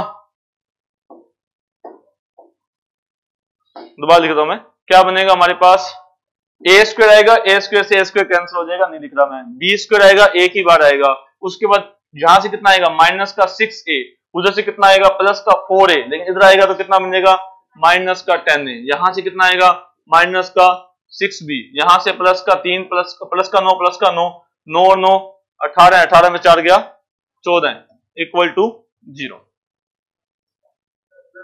प्लस 14। Thank you. और बिंदु पथ ज्ञात करने के लिए a की जगह पर x, b की जगह पर y, तो क्या बनेगा, y square minus 10x minus 6y plus का 14 इक्वल टू 0। कौन सा ऑप्शन था, डी, y स्क्वायर माइनस में 10x माइनस का 6y प्लस का 14 equal to 0। Polytechnical college lecturer, last वाला एग्जाम। ओके, समझाई बात भी। यूज तो उसी का ही हुआ है कि दो वर्त एक दूसरे को बाह्य स्पर्श कब करते हैं, जब उनके केंद्रों के बीच की दूरी उनके त्रिज्याओं के योग के बराबर होती है। लेकिन हर बार कहता हूं कि ऐसा सवाल तो आएगा नहीं, है ना, और ना ही हम ऐसा करवाएं कि आप जिससे आप खुशी हो नहीं, वो चाहिए जो पेपर में आता है। तो पेपर में जो हमने एग्जाम्स में जो पढ़ते हैं उस तरह के थोड़ा सवाल आते हैं, थोड़ा सा उससे आगे बढ़कर आप पहले वो बेसिक आना चाहिए कि कॉमन टेंजेंट कितनी होंगी, किस पोजीशंस पर होंगे, वो हमें पता होना चाहिए। उसी का यूज करते हुए ही ऐसे सवाल एग्जाम में पूछे जाते हैं। ठीक है जी, नेक्स्ट देखिए। हाँ जी, दो वर्त्स का समीकरण दे रखा है, एक दूसरे को कौन सी पोजीशन पर होंगे ये आपको चेक करना है। आपके लिए homework question number 60 page number 21, तरीका बता दिया। दोनों वर्तों के केंद्र ज्ञात करने हैं, दोनों वर्तों की त्रिज्याएं ज्ञात करनी है, आपस में लोकेशन चेक करनी है। नेक्स्ट क्वेश्चन है 113 नंबर पेज नंबर 24 पर है। वर्त के सेकेंद्रीय कोसेंट्रिक और दूसरे वर्त को स्पर्श करने वाले एक वर्त का समीकरण क्या होगा। आपको एक ऐसा सर्कल बताना है जो पहले वाले सर्कल के क्या हो, कोसेंट्रिक हो, सेकेंद्रीय हो और दूसरे वर्त को स्पर्श करता हो। तो दिए गए वर्त के सेकेंद्रीय वर्त आप क्या मानोगे, x square plus y square minus 2x minus 4y और प्लस में आप कुछ भी कांस्टेंट मान लीजिए, मान लिया हमने k मान लिया। अब k का मान आपको नहीं पता, दिए गए वर्त के सेकेंद्रीय वर्त, जानते सेंटर तो सेम होगा, कांस्टेंट का फर्क होगा, तो कांस्टेंट आपने क्या मान लिया, k मान लिया। अब k का मान ज्ञात करने के लिए क्या शर्त दे रखी है कि जो सर्कल आपने माना है वो दिए गए दूसरे सर्कल को स्पर्श करता है। यहां सिर्फ स्पर्श लिखा होगा ना, अब जब स्पर्श लिखा हो तो फिर कौन सा स्पर्श, बाह्य स्पर्श। जनरली तो यही होता है ना, जनरली हम बाह्य स्पर्श को स्पर्श मान के चलते हैं। अब वो अलग बात है कि सवाल में क्या होगा, लेकिन यहां लिखा होना चाहिए एक्सटर्नल मान के चले, यहां से k का मान ज्ञात करना है। क्लियर, जैसे g बराबर a प्लस बी आया था ना, तो वैसे एक समीकरण आएगी उसमें k का मान ज्ञात, c1 c2 equal to r1 plus, तो समीकरण आएगी, कंडीशन नहीं आएगी इसके बीच में, एक समीकरण आएगी, उसको हल कीजिए, वहां से k का मान आएगा, वो k का मान रख दीजिए। ओके, वैसे खास बात है चारों के चारों सर्कल, तीनों के तीनों सर्कल दिए गए सर्कल के सेकेंडरी है, उससे आप नहीं आइडिया लगा सकते। ठीक है जी, चलो नेक्स्ट चलिए। हाँ जी, ये आगे सवाल आएगा, ये एक्चुअली एग्जाम का क्वेश्चन है, ये आगे आ जाएगा। ठीक है, ये शायद फर्स्ट गेट में सबसे लास्ट में आएगा, कल डिस्कस हो जाएगा। ओके, उभयनिष्ठ स्पर्श रेखाओं के प्रतिच्छेद बिंदु क्या होते हैं, उनके निर्देशांक क्या होते हैं, ये मैंने जिक्र किया है ना, इसकी अलग स्लाइड बना रखी वैसे, लेकिन हमने जिक्र क्या किया कि अगर दो वर्त ना तो एक दूसरे को काटे और ना ही बाह्य स्पर्श करें तो उनके उभयनिष्ठ स्पर्श रेखाओं के प्रतिच्छेद बिंदुओं का मतलब क्या है और उनकी क्या विशेषता है। ठीक है, तो दो वर्त अगर ना तो एक दूसरे को काटते हैं ना ही बाह्य स्पर्श करते हैं तो उभयनिष्ठ स्पर्श रेखाओं की संख्या 4। इन दोनों को, ऊपर वाली को क्या कहते हैं, कॉमन, या फिर हम अनुक्रम अनुस्पर्शी कह देते हैं। जो काटने वाली हैं उन्हें हम क्या कहते हैं, तिर्यक कह देते हैं। ये आपस में जिस बिंदु पर मिलती हैं वो T1 और T2 की क्या खासियत बताई थी मैंने, T1 और T2 दोनों वर्तों के केंद्रों को मिलाने वाले रेखाखंड रेखा के ऊपर होते हैं। T1 और T2 के कोऑर्डिनेट बता सकते हैं। T1 क्या करता है, C1 C2 को त्रिज्याओं के अनुपात में अंतर विभाजित करता है और T2 क्या करता है, त्रिज्याओं के अनुपात में बाह्य विभाजित करता है। ठीक है जी, ये क्वेश्चन आपके लिए क्या क्वेश्चन है, एक दो वर्तों के समीकरण दे रखा है और उभयनिष्ठ तिर्यक स्पर्श रेखाओं का प्रतिच्छेद बिंदु बताना है। उभयनिष्ठ कॉमन, हाँ ट्रांसवर्सल जो है, तिर्यक स्पर्श रेखाओं का प्रतिच्छेद बिंदु यानी कि T1 ज्ञात करना है और T1 क्या करता है, C1 और C2 को त्रिज्याओं के अनुपात में अंतर विभाजित करता है, अंतर विभाजित करता है। तो केंद्र बताइए, पहले वर्त का केंद्र कितना है भाई, 12,-1। ठीक है, और दूसरे वर्त का केंद्र कितना है, -10,3। क्लियर, पहले वर्त की त्रिज्या बताइए,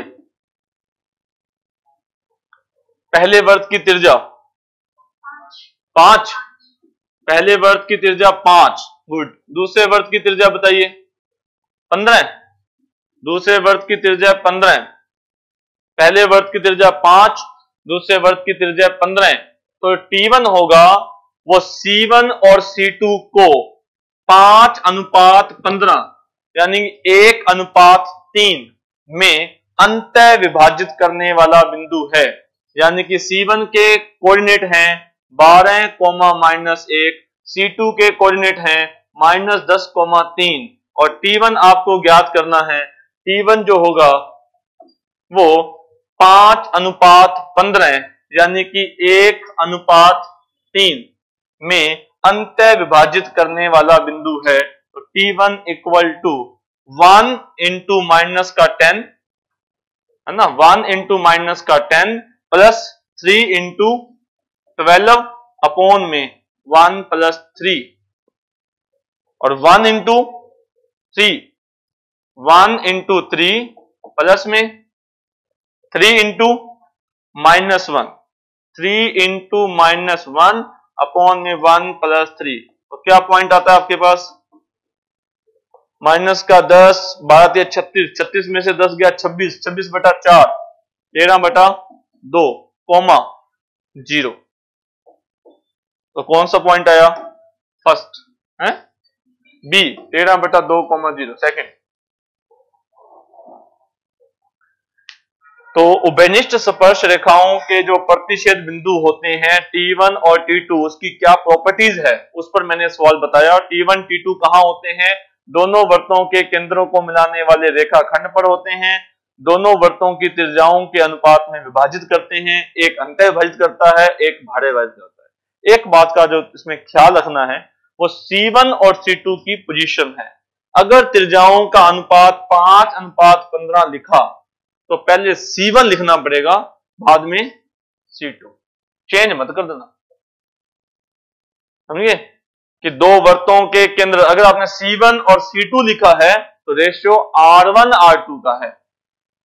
C1 के करस्पॉन्डेंस रेडियस R1 है, C2 के करस्पॉन्डेंस रेडियस R2 है।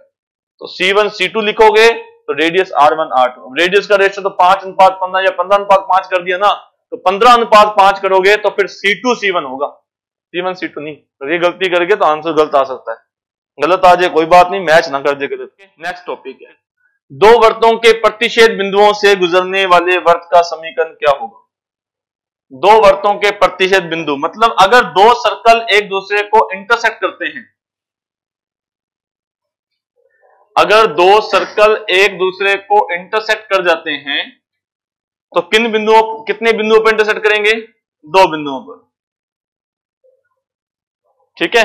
और हमें इन दो बिंदुओं से गुजरने वाले जो वर्त होते हैं उसके बारे में बात करनी है। पहला सवाल तो यही है कि कितने सर्कल ऐसे हो सकते हैं जो गिवन दो सर्कल के इंटरसेक्शन पॉइंट से गुजरे?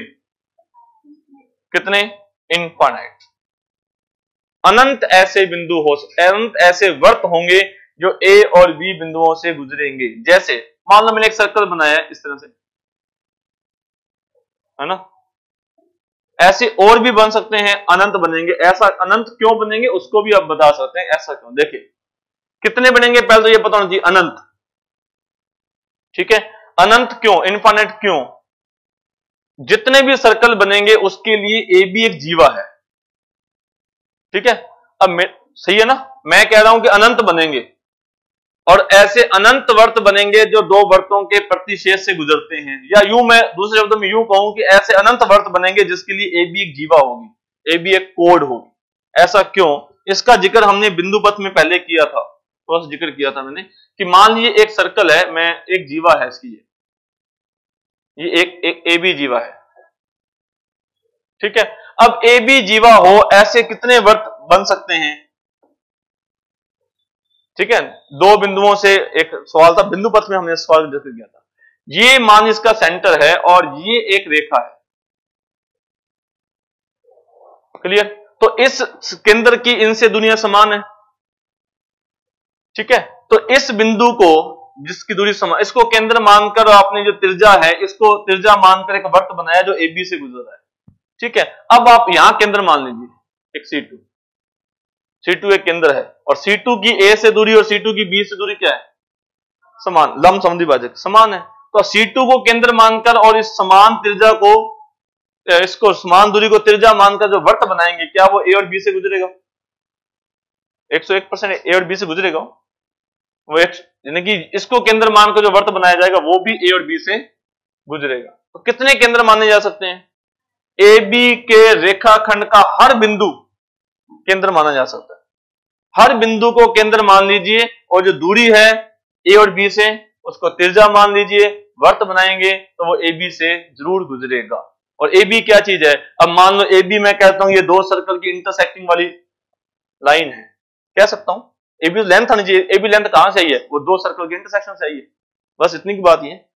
तो दो वर्त अगर एक दूसरे को काट रहे हैं तो उनके जो प्रतिच्छेद बिंदु हैं ए बी जो जीवा आएगी उसमें से गुजरने वाले कितने बिंदु, कितने वर्त होते हैं? अनंत वर्त होते हैं। तो दो वर्तों के इंटरसेक्शन से पास आउट होने वाला पहला सर्कल, एक दूसरा सर्कल, दोनों सर्कल एक दूसरे को इंटरसेक्ट कर रहे हैं ए और बी पर। तो ए और बी से गुजरने वाले, इंटरसेक्टिंग पॉइंट से गुजरने वाले जितने वर्त होंगे, यहां पर मैं इसको डॉट डॉट दिखा रहा हूं, क्यों? क्योंकि मैं एक सर्कल को नहीं डिनोट कर रहा, मैं फैमिली ऑफ सर्कल को डिनोट करना चाहता हूं। तो जितने वर्त होंगे उनके समीकरण क्या होंगे? तो उनके समीकरण होते हैं S1 plus lambda S2 equal to 0। पहला वर्त प्लस एनी कांस्टेंट, दूसरा वर्त इक्वल टू 0। ऐसा क्यों? इसका जिक्र हमने किया था जब हम दो रेखाओं के प्रतिच्छेद बिंदु से गुजरने वाली रेखाओं के बारे में बात कर रहे थे। तब मैंने कहा था दो रेखाओं के इंटरसेक्टिंग पॉइंट से गुजरने वाली अनंत रेखाएं होती हैं, उस फैमिली को क्या लिखा जा सकता है? पहली रेखा प्लस कांस्टेंट लैम्डा, दूसरी रेखा। दो समतलों के प्रतिच्छेद से गुजरने वाले जितने भी समतल होते हैं उसका समीकरण पहला समतल प्लस लैम्डा, दूसरा समतल। दो वर्तों के प्रतिच्छेद से गुजरने वाले जितने भी वर्त होते हैं तो पहला वर्त प्लस लैम्डा, दूसरा वर्त इक्वल टू 0। दो गोलों के प्रतिच्छेद से गुजरने वाले जितने भी गोले होंगे तो पहला गोला प्लस लैम्डा, दूसरा गोला। एक वर्त और एक रेखा के प्रतिच्छेद से गुजरने वाले जितने भी वर्त होंगे तो पहला वर्त प्लस लैम्डा लाइन। एक गोले और एक समतल के प्रतिच्छेद से गुजरने वाले जितने भी गोले होंगे तो गोला प्लस लैम्डा समतल इक्वल टू 0। इस सब के लिए कॉमन बात है जो हमने वहां शुरुआत में डिस्कस कर दी थी। तो दो वर्तों के प्रतिच्छेद बिंदुओं, मतलब दो बिंदु होंगे, से गुजरने वाले वर्तों का फैमिली, कर्व ना, वक्र कुल, उनके जितने लैम्डा, यानी को लैम्डा के हर पैरामीटर्स, लैम्डा पैरामीटर्स की हर वैल्यू के लिए, लैम्डा यानी पैरामीटर, एक प्राचल है वो, लैम्डा की हर वैल्यू के लिए जो भी सर्कल आएगा उस सर्कल की ये खास बात होगी कि वो ए और बी बिंदुओं से गुजरेगा। मान लो लैम्डा की वैल्यू 0 है तो पहला वर्त बनेगा S1, वो ए और बी से गुजर रहा है, बिल्कुल। लैम्डा की वैल्यू 1 है ना, या और की वैल्यू जिससे, तो जो भी वैल्यू आएगी लैम्डा की, जो भी आप रखेंगे तो जो भी सर्कल बनेगा वो गुजरेगा इसी इंटरसेक्शन पॉइंट में से। खैर, जैसे सवाल देखते हैं। हाँ जी, सिंपल सा क्वेश्चन, दिए गए दो वर्तों के प्रतिच्छेद बिंदुओं तथा बिंदु 1,1 से गुजरने वाले वर्त का समीकरण। मतलब वैसे तो दो वर्तों के प्रतिच्छेद से गुजरने वाले अनंत वर्त हैं, लेकिन हमें वो ज्ञात करना है जो साथ ही साथ 1,1 से भी गुजरे, यानी कि लैम्डा की वैल्यू फाइंड आउट करने के लिए 1,1। सर ने प्रोजेक्ट शुरू कर दिया, पहले 1,1 उठा दिया ना ऑप्शन से। ऐसा जरूरी नहीं है, हाँ, बाकी सेटिस्फाइड नहीं कर रहे, वो बात जस्ती है। ये वही बात है कि हमने वो वर्त ज्ञात करना है जो दिए गए दो वर्तों के प्रतिच्छेद से गुजरे और 1,1 से भी गुजरे। तो आप ऑप्शन से कर सकते हो, जो 1,1 से नहीं गुजरता, हो रहे हैं, अगर कोई 1,1 से नहीं गुजरता तो वो आंसर नहीं होगा, लेकिन यदि वो 1,1 से गुजर गया तो हो सकता है, तो जरूरी नहीं है। क्लियर? हाँ जी, क्या कह रहे हैं सर? बाकी भी हो रहे हैं, वेरी गुड, ऐसे होना चाहिए, अच्छी बात है। तो पहला वर्त x² plus y² - 6 plus lambda, दूसरा वर्त आप क्या मान सकते हैं, x² plus y² - 6x plus 8 equal to 0। Okay, और लैम्डा की वैल्यू फाइंड आउट करने के लिए आपको क्या दे रखा है कि ये वो वर्त होना चाहिए जो 1,1 से भी गुजरे। तो इसको 1,1 से अगर गुजार देते हैं तो 1 + 1 - 6 plus lambda 1 + 1 - 6 plus 8 = 0। Value of lambda, हाँ जी, value of lambda how much 1, value of lambda is equal to 1 और 1 लैम्डा की जगह पर 1 पुट करें तो हमारे पास क्या इक्वेशन आती है, 2x² प्लस 2y² माइनस का 6x और प्लस का 2, सही है क्या, इक्वल टू 0, हाँ जी, और 2 से डिवाइड कर दें तो x² प्लस y² माइनस का 3x प्लस का 1 इक्वल टू 0। तो दो वृत्तों के प्रतिच्छेद से गुजरना चाहिए और साथ ही साथ क्या कंडीशन दे रखी थी, 1,1 से भी गुजरना चाहिए। तो क्या करते हैं, दो वृत्तों के प्रतिच्छेद से गुजरने वाला वर्त, पहला वर्त प्लस लैम्डा, दूसरा वर्त इक्वल टू 0, और लैम्डा की वैल्यू फाइंड आउट करने के लिए सबसे सिंपल कंडीशन क्या दे रखी है कि 1,1 से गुजरता है। तो एक कंडीशन ये भी हो सकती है, तो 1,1 से गुजार दिया, लैम्डा की वैल्यू आ गई, लैम्डा की वैल्यू वापस पुट कर दी, ये हमारे पास second number answer. Next question देखते हैं, वर्तों के प्रतिच्छेद बिंदुओं और बिंदु 1,1 से गुजरने वाले वर्त का समीकरण बताना है। आपके लिए होमवर्क है, क्वेश्चन संख्या नोट कर सकते हैं, 55 नंबर है, पेज नंबर 21 पर, क्वेश्चन संख्या 55, पेज नंबर 21। नेक्स्ट क्वेश्चन संख्या 65, पेज नंबर 21 पर है, दो वर्तों के प्रतिच्छेद बिंदुओं से गुजरने वाले वर्त का समीकरण क्या होगा जिसका केंद्र y = x पर। तो लैम्डा की मान ज्ञात करने के लिए क्या कंडीशन दे रखी है, जिसका जो सेंटर है वो y = x पर है। सेम वही बात है, कोई ना कोई कंडीशन हमें दे रखी होगी, तो हम क्या करते हैं, पहला circle x² plus y² minus का 6x प्लस का 2y प्लस का 4 प्लस लैम्डा इंटू दूसरा सर्कल हमारे पास क्या है, x² प्लस में y² प्लस का 2x माइनस का 4y माइनस का 6 इक्वल टू 0। अब इसका सेंटर कैसे फाइंड आउट करेंगे, तो भाई ये लिख रहे हैं, आप चाहो तो वहां बिना लिखे भी सोच कर सकते हैं, सीधा सेंटर बता सकते हैं, लेकिन आपके जानकारी के लिए मैं लिख रहा हूं यहां पर। तो सेंटर कैसे फाइंड आउट करेंगे भी, तो 1 plus lambda x² plus 1 plus lambda y² और प्लस, अब x वाला हमें चाहिए भी, x वाला कितना है, माइनस का 6 प्लस का 2 लैम्डा, सही है भी, x वाला माइनस का 6 है यहां पर, और यहां पर कितना है 2 लैम्डा।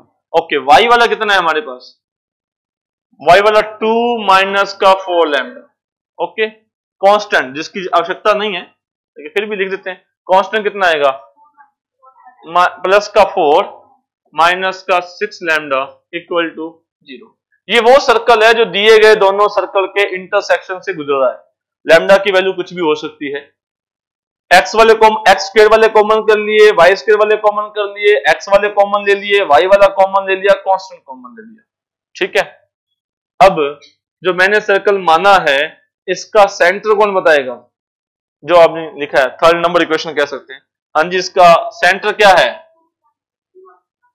हाँ जी, -3 या 3, अच्छा 3 माइनस लैम्डा, ये कह रहे हैं कि इसको हाफ कर दीजिए, तो -3 प्लस लैम्डा कोमा, नेक्स्ट कितना है,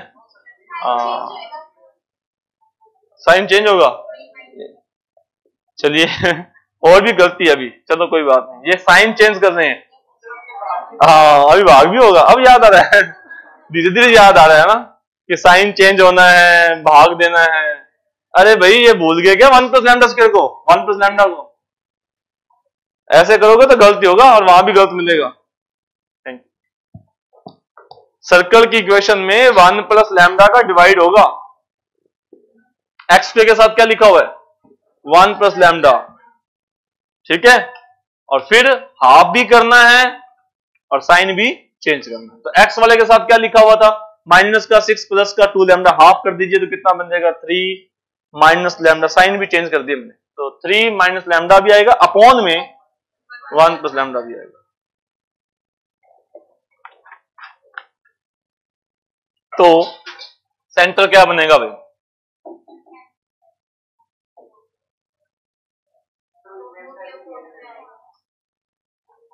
सही बात है, इक्वेशन की क्या गारंटी है कि यही मिलेगी अपने को, तरीका तो याद होना चाहिए।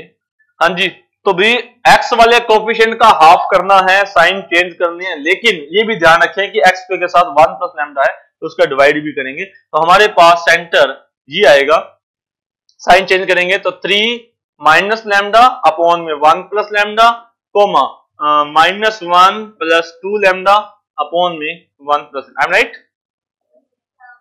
समझ आ गया सबको भी कैसे किया? 1 प्लस लैम्डा का डिवाइड कर दिया, हाफ करना होता है, x के कोएफिशिएंट का हाफ करना होता है, साइन भी चेंज करना होता है, और इसके लिए ये हमारा सेंटर है, और क्या कंडीशन है, centre y is equal to x line पर गिवन है, तो दोनों के x और y कोऑर्डिनेट को आप इक्वल कर दीजिए, तो x और y कोऑर्डिनेट को इक्वल करेंगे तो 3 माइनस लैम्डा अपॉन में 1 plus lambda is equal to minus 1 plus 2 lambda upon में 1 प्लस लैम्डा। ये आपका गुड लक था कि आप डिवाइड नहीं भी किया तो कैंसिल हो जाएगा, लेकिन अगर वहां पर y is equal to x की बजाय y is equal to 2x होता तो आपकी गलती थी, वो गलती तो ये भी थी, है ना? तो क्या वैल्यू आएगी लैम्डा की? 4/3, 4 is equal to 3 lambda, lambda की वैल्यू है 4/3, ये लैम्डा की वैल्यू 4/3 आप चाहे तो इक्वेशन नंबर 3 में रख दीजिए, और चाहे तो लैम्डा की वैल्यू 4/3 यहां पर भी रख सकते हैं, 4/3। मेथड समझिए, दो वर्तों के प्रतिच्छेद बिंदु से गुजरने वाले अनंत वर्त होते हैं, पहले वर्त का समीकरण प्लस लैम्डा दूसरे वर्त का समीकरण। अब रही बात लैम्डा का मान कैसे ज्ञात करेंगे, वो कह सकता है कि दिए गए दो वर्तों के प्रतिच्छेद बिंदु से गुजरने वाला वह वर्त बताइए जो मूल बिंदु से गुजरता है, जो 1,1 से गुजरता है, जिसका केंद्र y बराबर x पर है, जिसकी त्रिज्या 5 है, वगैरह वगैरह। तो हमारे पास एक ही पैरामीटर लैम्डा बच गया, और लैम्डा का मान ज्ञात करने के लिए ये भी दूसरे वर्त को स्पर्श करता है, कोई भी कंडीशन हो सकती है। तो आपने जो लैम्डा के पदों में सर्कल ज्ञात किया, x स्क्वायर वाले इकट्ठे करके, y स्क्वायर वाले इकट्ठे करके, x वाले इकट्ठे किए, y वाले इकट्ठे किए, कांस्टेंट इकट्ठा किया, तो आपके पास एक सर्कल की इक्वेशन आई, उस सर्कल में लैम्डा साथ साथ चलेगा। उस सर्कल के बारे में लैम्डा का मान ज्ञात करने के लिए क्या शर्त दे रखी है, क्या कंडीशन गिवन थी, उसका यूज करना है। वो कहता है 0 0 से गुजरता है, गुजार लैम्डा का मान ज्ञात कर लो। वो कहता है उसका केंद्र y बराबर x पर है, तो उसको सेटिस्फाइड करवा लो, केंद्र ज्ञात करो, y बराबर x से सेटिस्फाइड करवा दिया। तो और भी कोई कंडीशन हो सकती है, ये तो एग्जांपल में सवाल बना लो, 4 बनाओ, 5 बनाओ, कंडीशन कोई भी गिवन हो सकती है। आपको दिए गए दो वर्तों के प्रतिच्छेद बिंदु से गुजरने वाला वर्त मानना है, और फिर लैम्डा का मान ज्ञात करने के लिए जो कंडीशन दे रखी है उसका यूज करना है। ठीक है जी। सिमिलरली एक कंडीशन ये है कि अगर मान लीजिए एक वर्त है और एक रेखा है, वो एक दूसरे को काटते हैं, और फिर आपसे पूछा जाता है कि दिए गए वर्त और दी गई रेखा के प्रतिच्छेद बिंदुओं से गुजरने वाले वर्त का समीकरण। तो इसमें भी सेम बात है कि एक लाइन अगर एक सर्कल को 2 पॉइंट पर इंटरसेक्ट कर रही है, हमें वर्त का समीकरण पता है, रेखा का समीकरण पता है, तो ए व बी बिंदुओं से गुजरने वाले कितने वर्त होंगे भाई? इनफाइनाइट। ए व बी बिंदुओं से गुजरने वाले कितने वर्त होंगे? अनंत वर्त होंगे। मतलब वक्र कुल आएगा, हमारे पास वर्तों का कुल आएगा, फैमिली आएगी, और उसकी इक्वेशन क्या होगी? वर्त का समीकरण प्लस लैम्डा रेखा का समीकरण। पहले वर्त का समीकरण आ जाएगा, प्लस लैम्डा लगाइए, रेखा का समीकरण आ जाएगा, इक्वल टू 0। और कोई चाहे तो इस कंडीशन का यूज भी कर सकता है कि भी जो वर्त हमें ज्ञात करने हैं वो रेखा और वर्त के प्रतिच्छेद बिंदु हैं, तो क्या एक दिए गए वर्त और दी गई रेखा के इंटरसेक्शन पॉइंट ज्ञात करने हो तो कर सकते हैं। मतलब एक रेखा है, एक वर्त को किन दो बिंदुओं पर काटती है, कैसे ज्ञात करोगे? एक सर्कल दे रखा है, एक लाइन दे रखी है, और आपसे पूछा गया कि ये वाली लाइन इस सर्कल को, गिवन लाइन गिवन सर्कल को किन दो पॉइंट्स पर इंटरसेक्ट करती है, वो पॉइंट फाइंड आउट कीजिए, ना कि चेकआउट करें। हाँ, उसको फाइंड आउट करना, गुड, फाइंड आउट करना है, चेक नहीं करना कि हर बार चेक करके देख लेंगे। हाँ जैसे मैं कह रहा हूं कि फाइंड आउट कीजिए, तो आपको क्या करना है, लाइन की इक्वेशन में से y की वैल्यू या x की वैल्यू, तो y की वैल्यू को वर्त के समीकरण में रखें, समीकरण वर्त के समीकरण क्या बन जाएगी? x के पदों में आ जाएगी, वहां से x के दो रूट आएंगे, क्वाड्रेटिक इक्वेशन बनेगी, द्विघात समीकरण बनेगी, वहां से x के दो मान आ जाएंगे, वो x के दो मान हैं a और b के x कोऑर्डिनेट, फिर वैल्यू पुट करोगे लाइन में चाहे सर्कल में तो y के मान आ जाएंगे।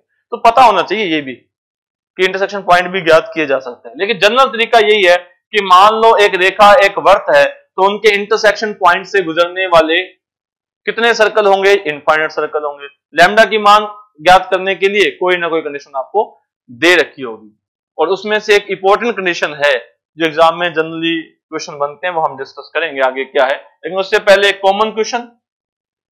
नेक्स्ट ये कंडीशन इंपॉर्टेंट है, ये वैसे तो कहीं भी लाइन हो सकती है, लेकिन एक इंपॉर्टेंट कंडीशन क्या है कि अगर जो लाइन थी, जो जीवा थी, देखो इस लाइन को आप जीवा भी कह सकते हो, ए बी को वर्त की जीवा कहा जा सकता है, तो ये भी कह सकता है कि दिए गए वर्त की जीवा ए बी वर्त को जिन दो बिंदुओं पर काटती है उन बिंदुओं से गुजरने वाले वर्त के समीकरण के बारे में बात करें, कितने वर्त होंगे, कौन सा वर्त ज्ञात करना है।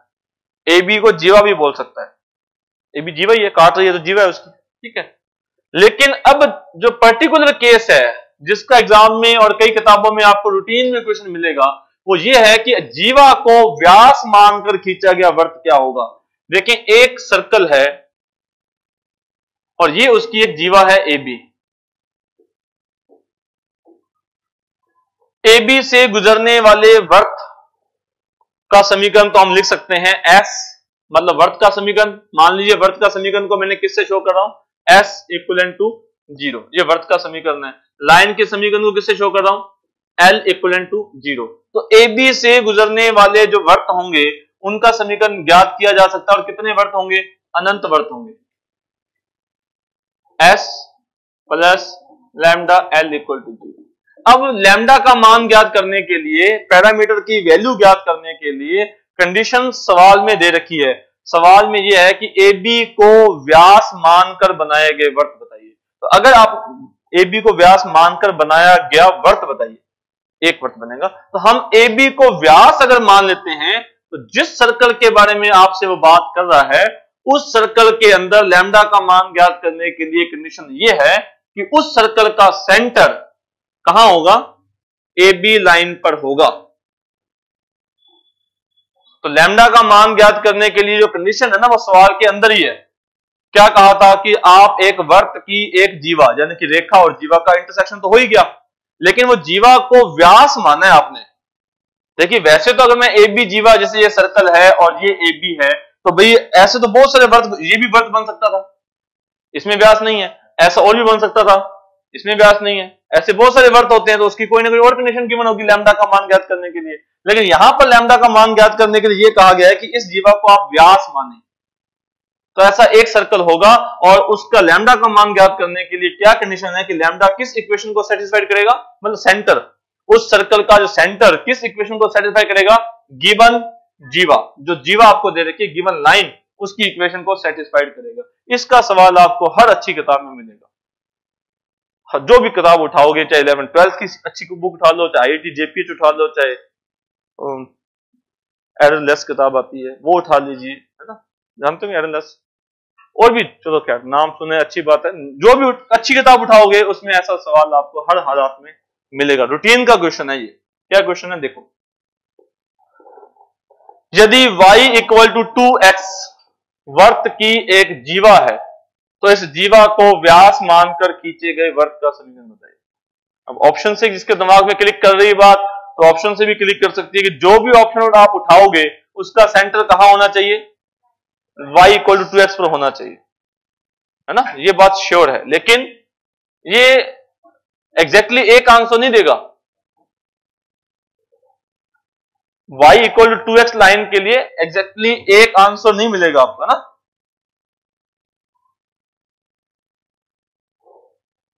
ओके, तो ऑप्शन आना चाहिए, लेकिन अगर वो, जैसे मैं कहता हूं फ्री बैठा हुआ है और वो सोच रहा है कि अच्छा आप क्या सोच रहे हो, तो आप सोच रहे हो कि ऑप्शन उठाएंगे, सेंटर निकालेंगे और y इक्वल टू 2x को चेक करना है, तो भाई फिर उसको इतना आसान काम करना है, y इक्वल टू 2x, मान लीजिए 1,2, तो 1,2 सेंटर वाला एक वर्त लिखना है उसने बस, जिसका सेंटर क्या होना चाहिए 1,2, 2,4, तो एक समीकरण लिखनी है उसने 2,4 की बस। समझ गए बात? उसको जोड़ नहीं आएगा अगर उसके दिमाग में बात क्लिक कर रही है।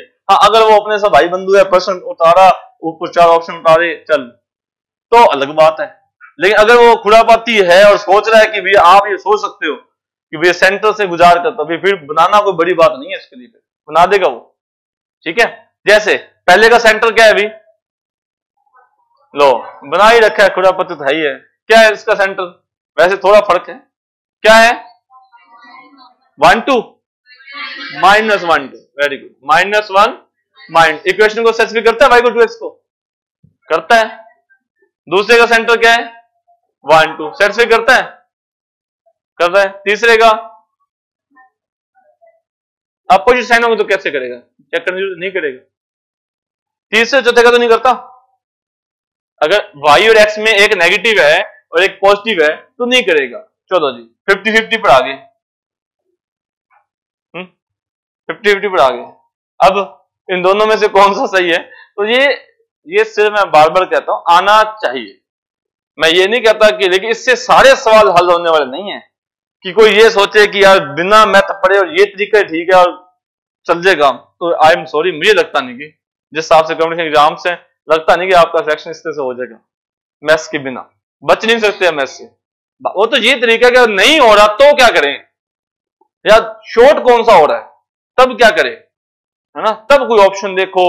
मैं तो हमेशा साम दाम पड़ोसी से पूछ लो, बताता है तो तू ही बता दे यार कि मुझसे तो नहीं हो रहा है, पूछना चाहिए।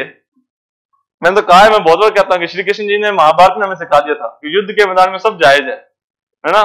तब बताया था ना सब, जिसने महाभारत सुनी हो तो देखी हो टीवी वगैरह में, वहां तो नहीं देखी थी उस समय तो अपने टीवी में देखी हो तो खैर, तो उन्होंने ये बताया था सब जायज है ना? सब तरीके अपनाने चाहिए। तो ये भी तरीकों में तरीके हैं, है ना? पड़ोसी से पूछ लेते तो भी चल जाता है, बशर्ते बताने वाला ही हो तो अपने सब भाई दो, नहीं तो गलत बता देते हैं। और कई बार सही बता देते, अपना विश्वास नहीं होता कि नहीं यार गलती बताया होगा इसने ये नहीं सही बता सकता ये कुछ चाहेगा कि अपना सेक्शन हो, ये भी तो होता है ना। चलिए खैर, तो सवाल कैसे करना है? यदि रेखा वर्त की एक जीवा है तो उस जीवा को व्यास मानकर, तो भी आपने तो पहला काम ये करना है कि दिए गए वर्त और दी गई रेखा के प्रतिच्छेद से गुजरने वाले वर्त के वक्र कुल का समीकरण लिखना है। ठीक है जी, पहले वर्त का समीकरण लिख दिया, प्लस लैम्डा लगाकर रेखा का समीकरण लिख दिया। अब मुझे इसका केंद्र ज्ञात करना है, तो केंद्र ज्ञात करने के लिए थोड़ा सा समीकरण को हम एक्स वाले इकट्ठे और वाई वाले इकट्ठे कर देते हैं। तो भी एक्स वाले कौन से बनेंगे हमारे पास? एक्स वाले बनेंगे -10 और -2 लैम्डा, सही है अभी। और वाई वाला क्या बनेगा? Lambda y equal to 0। X वाले इकट्ठे कर लिए, वाई वाले इकट्ठे कर लिए। अब सेंटर क्या बनेगा हमारे हिसाब से भी इसका जो केंद्र है वो हमारे पास आएगा 5 प्लस लैम्डा, साइन चेंज करना है, आधा करना है, और माइनस का lambda upon 2, 5 plus lambda comma minus lambda by 2। और सेंटर का बारे में क्या कंडीशन दे रखी है कि वो y equal to 2x line पर होगा, क्योंकि आपने y इक्वल टू 2x को व्यास माना है, डायमीटर माना है, तो इस इक्वेशन को सेटिस्फाइड करेगा। y इक्वल टू 2x, तो y की वैल्यू कितनी है? Minus lambda by 2 equal to 2x कितना है हमारे पास? 5 प्लस लैम्डा, सही है अभी। y is equal to 2x, यहां से लैम्डा की वैल्यू बताइए कितनी आती है? माइनस का lambda is equal to 20 plus 4 lambda, तो I think so 5 lambda is equal to -20, सही है क्या? तो लैम्डा इज इक्वल टू -4, सही है क्या? तो लैम्डा की वैल्यू -4 आती है, और लैम्डा की वैल्यू -4 चाहे आप सेकंड वाली इक्वेशन में रख दीजिए चाहे फर्स्ट इक्वेशन में रखिए, जहां आपकी इच्छा चाहते हो। तो आप लैम्डा की वैल्यू अगर -4 रखते हैं तो -6 प्लस का 8 माइनस का 2x बचेगा, माइनस का 2x और माइनस का 4y, आई थिंक सो सेकंड ऑप्शन सही है। तो ये एक रूटीन का क्वेश्चन है, एक दिए गए वर्त और एक दी गई रेखा के प्रतिच्छेद बिंदु से गुजरने वाले, वैसे तो अनंत वर्त होते हैं, लेकिन यदि आपने दी गई रेखा को व्यास माना है, डायमीटर माना है, तो लैम्डा की वैल्यू फाइंड आउट करने के लिए कंडीशन क्या है कि जो वर्त आपने ज्ञात किया उसका सेंटर दी गई रेखा को संतुष्ट करेगा, सेटिस्फाइड करेगा। ठीक है जी, next, angle between two circles. अब तक अपने क्या जिक्र किया है? सबसे पहले दो वर्त एक दूसरे में आपस में 5 स्थितियों में हो सकते हैं। वो 5 स्थितियां कैसे पता चलती है वो हमने डिस्कस किया।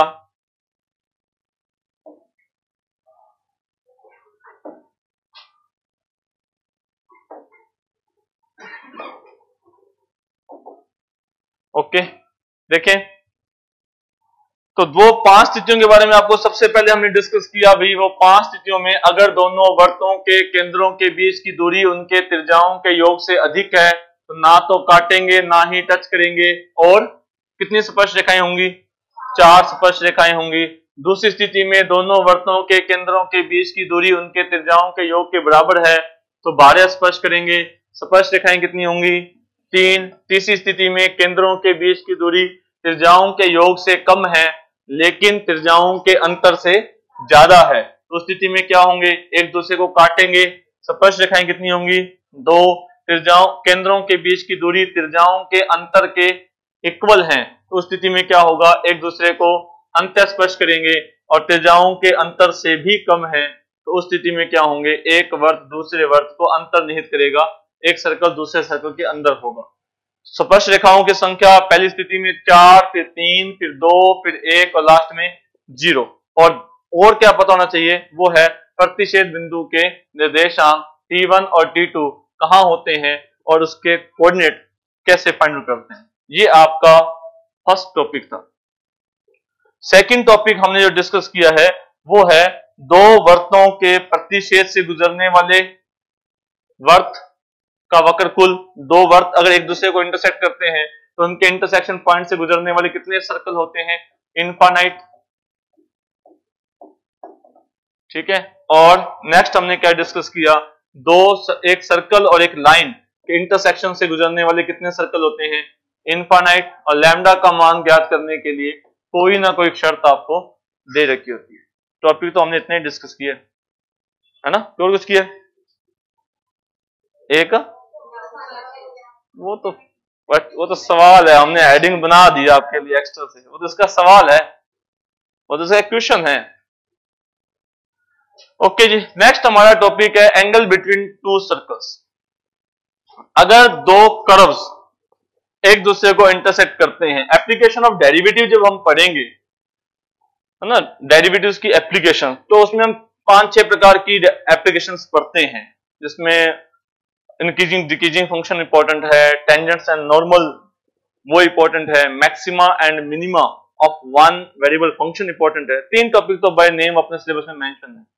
1-2 प्रॉपर्टीज और भी होती हैं है ना, वो भी हम 2 डिस्कस करेंगे। एक तो चरों के परिवर्तन की दर है ना, जैसे वो आयतन में त्रिज्या के सापेक्ष परिवर्तन की दर क्या होती है, ऐसे सवाल। और एक होती है अप्रोक्सीमेशन वैल्यू, निकटतम मान।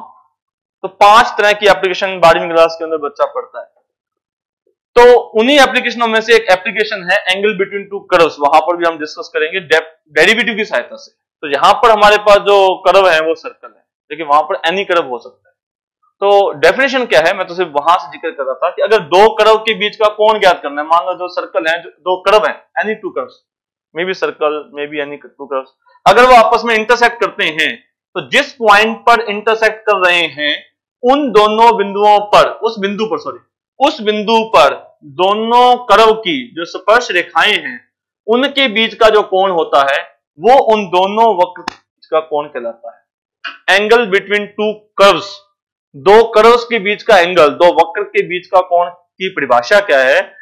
यदि 2 वक्र एक दूसरे को किसी बिंदु पर काट रहे हैं तो उस बिंदु पर खींची गई स्पर्श रेखाओं के बीच का कोण। 2 कर्व्स अगर एक दूसरे को इंटरसेक्ट करते हैं तो जो उनका इंटरसेक्टिंग पॉइंट है उस पर जो टेंजेंट ड्रॉ की जाती हैं, स्पर्श रेखाएं जो खींची जाती हैं, उनके बीच का कोण जो होता है वो वक्रों के बीच का कोण कहलाता है। ये परिभाषा है। इसी परिभाषा के बेस पर हम डेरिवेटिव की सहायता से tan थीटा बराबर dx1 dx2 है ना, वो करेंगे 1 माइनस, वो फॉर्मूला डिस्कस करेंगे। तो ये तो डेफिनेशन है। अब इसी डेफिनेशन को फॉलो करके हम 2 वर्त के बीच का कोण ज्ञात करते हैं, तो डेफिनेशन है, हम आगे डिस्कस करेंगे। अगर 2 वर्त आपको दे रखे हैं और उनके बीच का कोण ज्ञात करना है तो उनके बीच के कोण का जो थीटा है वो इस फॉर्मूले से दिया जाता है, cos theta equal to r1 square plus r2 square minus d square upon में 2r1 r1 क्या चीज है? पहले वर्त की त्रिज्या। r2 क्या चीज है? दूसरे वर्त की त्रिज्या। r1 r2 तो दोनों वर्त की त्रिज्याएं हैं जिन दो वर्तों के बीच का कोण ज्ञात करना है। d क्या चीज है? d उन दोनों वर्तों के केंद्रों के बीच की दूरी है। d क्या चीज है? दोनों वर्तों के केंद्रों के बीच की दूरी, डिस्टेंस उनके सेंटर्स के बीच की। तो दो वर्त के मध्य यदि कोण ज्ञात करना है तो उन दोनों वर्तों के बीच का कोण ज्ञात करने का जो फार्मूला है cos theta equal to r1 का स्क्वायर प्लस r2 का स्क्वायर माइनस d का स्क्वायर अपॉन में 2r1 r2। अभी कोल लेक्चरर का एग्जाम हुआ था, उसमें भी सवाल पूछा गया था, लेकिन उसमें गोला था, वर्त नहीं था। फॉर्मूला ये, दो गोलों के बीच का कोण, यही फॉर्मूला है। r1 r2 क्या चीज है? दोनों गोलों की रेडियस। और d क्या चीज है? दोनों गोलों के केंद्रों के बीच की दूरी। ठीक है, वही फॉर्मूला एग्जाम में, कोल लेक्चरर में एग्जाम में पूछा गया था। तो दो वर्तों के बीच का कोण ज्ञात करने का ये फॉर्मूला है। ठीक है, लेकिन अगर हम वर्त की समीकरण को लिखें कि पहला वर्त हमारे पास है x square plus y square plus 2g1 x plus 2f1 y plus c1 equal to 0, ये पहले वर्त का समीकरण है। और दूसरे वर्त का समीकरण को हम शो कर देते हैं x square plus y square plus 2g2x plus 2f2y और प्लस में c2 इक्वल टू 0। अगर वर्त की समीकरण को हम इस फॉर्मेट में लिखते हैं, यानी कि हमें सेंटर और रेडियस फाइंड आउट करनी है, तो आप डायरेक्टली जो फॉर्मूला मैंने आपको बताया था r1 का स्क्वायर r2 का स्क्वायर, r1 वर्गमूल के अंदर g1 का स्क्वायर प्लस f1 का स्क्वायर माइनस c1, वो वैल्यू पुट करें r1 की जगह पर, r2 की जगह पर और d की जगह पर। तो वो वैल्यू पुट करने के बाद जो आपके पास फॉर्मूला बनता है वो फॉर्मूला आपकी शीट पर लिखा गया है 2g1 g2 plus f1 f2 minus c1 plus c2 upon में डबल रूट के अंदर पहले वर्त की त्रिज्या g1 square plus f1 square minus c1, ये तो पहले वर्त की त्रिज्या है, और दूसरे वर्त की त्रिज्या सेकंड सर्कल की radius g2 square plus f2 square minus c2। तो अपॉन में तो सही है, अपॉन में तो क्या है, ये r1 है ये r2 है, तो अपॉन में तो वही है r1 r2 है। ऊपर जो है ना r1 का स्क्वायर प्लस r2 का स्क्वायर माइनस d स्क्वायर, उसको खोलकर सोल्व करने के बाद ये फॉर्मूला बनता है 2g1 g2 plus f1 f2 minus c1 plus c2। ठीक है, अगर वो दोनों सर्कल ऑर्थोगोनल हैं, परपेंडिकुलर हैं, समकोणित हैं, अगर वो उन दोनों वर्तों के बीच का कोण 90 डिग्री है तो थीटा की वैल्यू 90 डिग्री और cos 90 0। तो दो वर्त एक दूसरे को समकोण पर कब काटते हैं? अगर दोनों वर्त एक दूसरे को समकोण पर काट रहे हैं, ऑर्थोगोनल हैं, थीटा 90 डिग्री है, cos 90 की वैल्यू 0 है, तो हम लेफ्ट साइड को 0 के इक्वल पुट करेंगे, तो इसको प्रोडक्ट करेंगे तो 0 आ जाएगा। तो ऑर्थोगोनल की कंडीशन क्या है? 2g1 g2 plus f1 f2 equal to c1 plus c2, दो वर्तों के एक दूसरे को समकोण पर काटने का प्रतिबंध। एंगल बहुत कम पूछा जाएगा कि दो वर्त के बीच का कोण बताइए, क्या पूछा जाएगा कि दोनों वर्त एक दूसरे को समकोण पर कब काटेंगे, यदि काट रहे हैं तो k का मान बताइए, ये दिया गया वर्त किस वर्त को समकोण पर काटता है, उस वर्त का समीकरण बताइए जिसकी त्रिज्या ये है, केंद्र या त्रिज्या ये है और दिए गए वर्त को समकोण पर काटता है। बहुत सारी प्रॉपर्टी जैसे भी डिस्कस कर रहे थे कि दो वर्तों के प्रतिच्छेद से गुजरने वाला वह वर्त बताइए जो किसी अन्य वर्त को समकोण पर काटता है, तो लैम्डा की वैल्यू फाइंड आउट करने की कंडीशन दे दी हो। तो अगर आपको यह पता है कि दिया गया वर्त दूसरे वर्त को समकोण पर कब काटेगा तो उसका यूज ज्यादा होता है, कोण नहीं पूछा जाता, बहुत कम पूछा जाता है कि दिए गए दो वर्तों के बीच का कोण बताइए। ये ज्यादा पूछा जाता है कि दिए गए दो वर्त एक दूसरे को समकोण पर कब काटते हैं या उसके ऊपर सवाल है वो पूछे जाते हैं। ठीक है जी, जैसे ये सिंपल सवाल मैंने कोण का लिखा है कि आप इन दोनों वर्तों के बीच का कोण बताइए। ये दो सर्कल्स हैं, इन दोनों वर्त के बीच का कोण बताइए। तो पहले वर्त का सेंटर, हाँ जी सेंटर कितना है, -1/2 -1/2 चाहिए ना अपने को सेंटर, दोनों रेडियस फाइंड आउट करने के लिए। पहले वर्त की त्रिज्या कितनी है भाई, पहले सर्कल की रेडियस, तो 1/2 का स्क्वायर प्लस 1/2 का स्क्वायर कितना हो जाएगा, 1/4 हो जाएगा। फिर उसका फिर रूट करोगे तो 1/2 हो जाएगा। आई एम राइट, सी तो है नहीं। दूसरे वर्त का केंद्र, दूसरे वर्त का सेंटर कितना है, -1/2 1/2। दूसरे सर्कल की रेडियस कितनी है, वो भी सेम 1/2 है। दोनों सर्कल की रेडियस 1/2 ही है। दोनों सेंटरों के बीच की distance C1 C2 equal to कितना आ जाएगा, हाँ जी डिस्टेंस, ये तो 0 बनेगा, ये प्लस हो जाएगा, तो 1/2 ही आएगा। आई थिंक सो। दोनों वर्तों के बीच की दूरी, दो वर्तों के केंद्रों के बीच की दूरी, गलत है कुछ क्या, 1/√2 आएगी। जी रूट निकालना रहेगा उसमें ना, 1/2 का स्क्वायर प्लस 1/2 का स्क्वायर, ओके 1/2 उसका रूट कर दिया, ठीक है जी थैंक यू। तो फिर दूसरे की भी यही आएगी, दोनों की रेडियस ये आ गई। अब फॉर्मूला क्या था, बाकी ऐसी है, केंद्रों के बीच की दूरी, केंद्रों के बीच की दूरी 1/2 सही है। तो क्या फॉर्मूला था, R1 का स्क्वायर, R1 का स्क्वायर प्लस R2 का स्क्वायर माइनस D का स्क्वायर, हाँ जी अपॉन में 2 R1 R2, ओके ऊपर 0 बन रहा है, ऊपर 0 बन रहा है, इसका मतलब D सही है, चेक कर ले भाई। नहीं बन रहा तो D गलत है, फिर इसका मतलब D 1 आएगा। चलो कैलकुलेशन तो अब बन रहा है 0 ना, ठीक है भाई।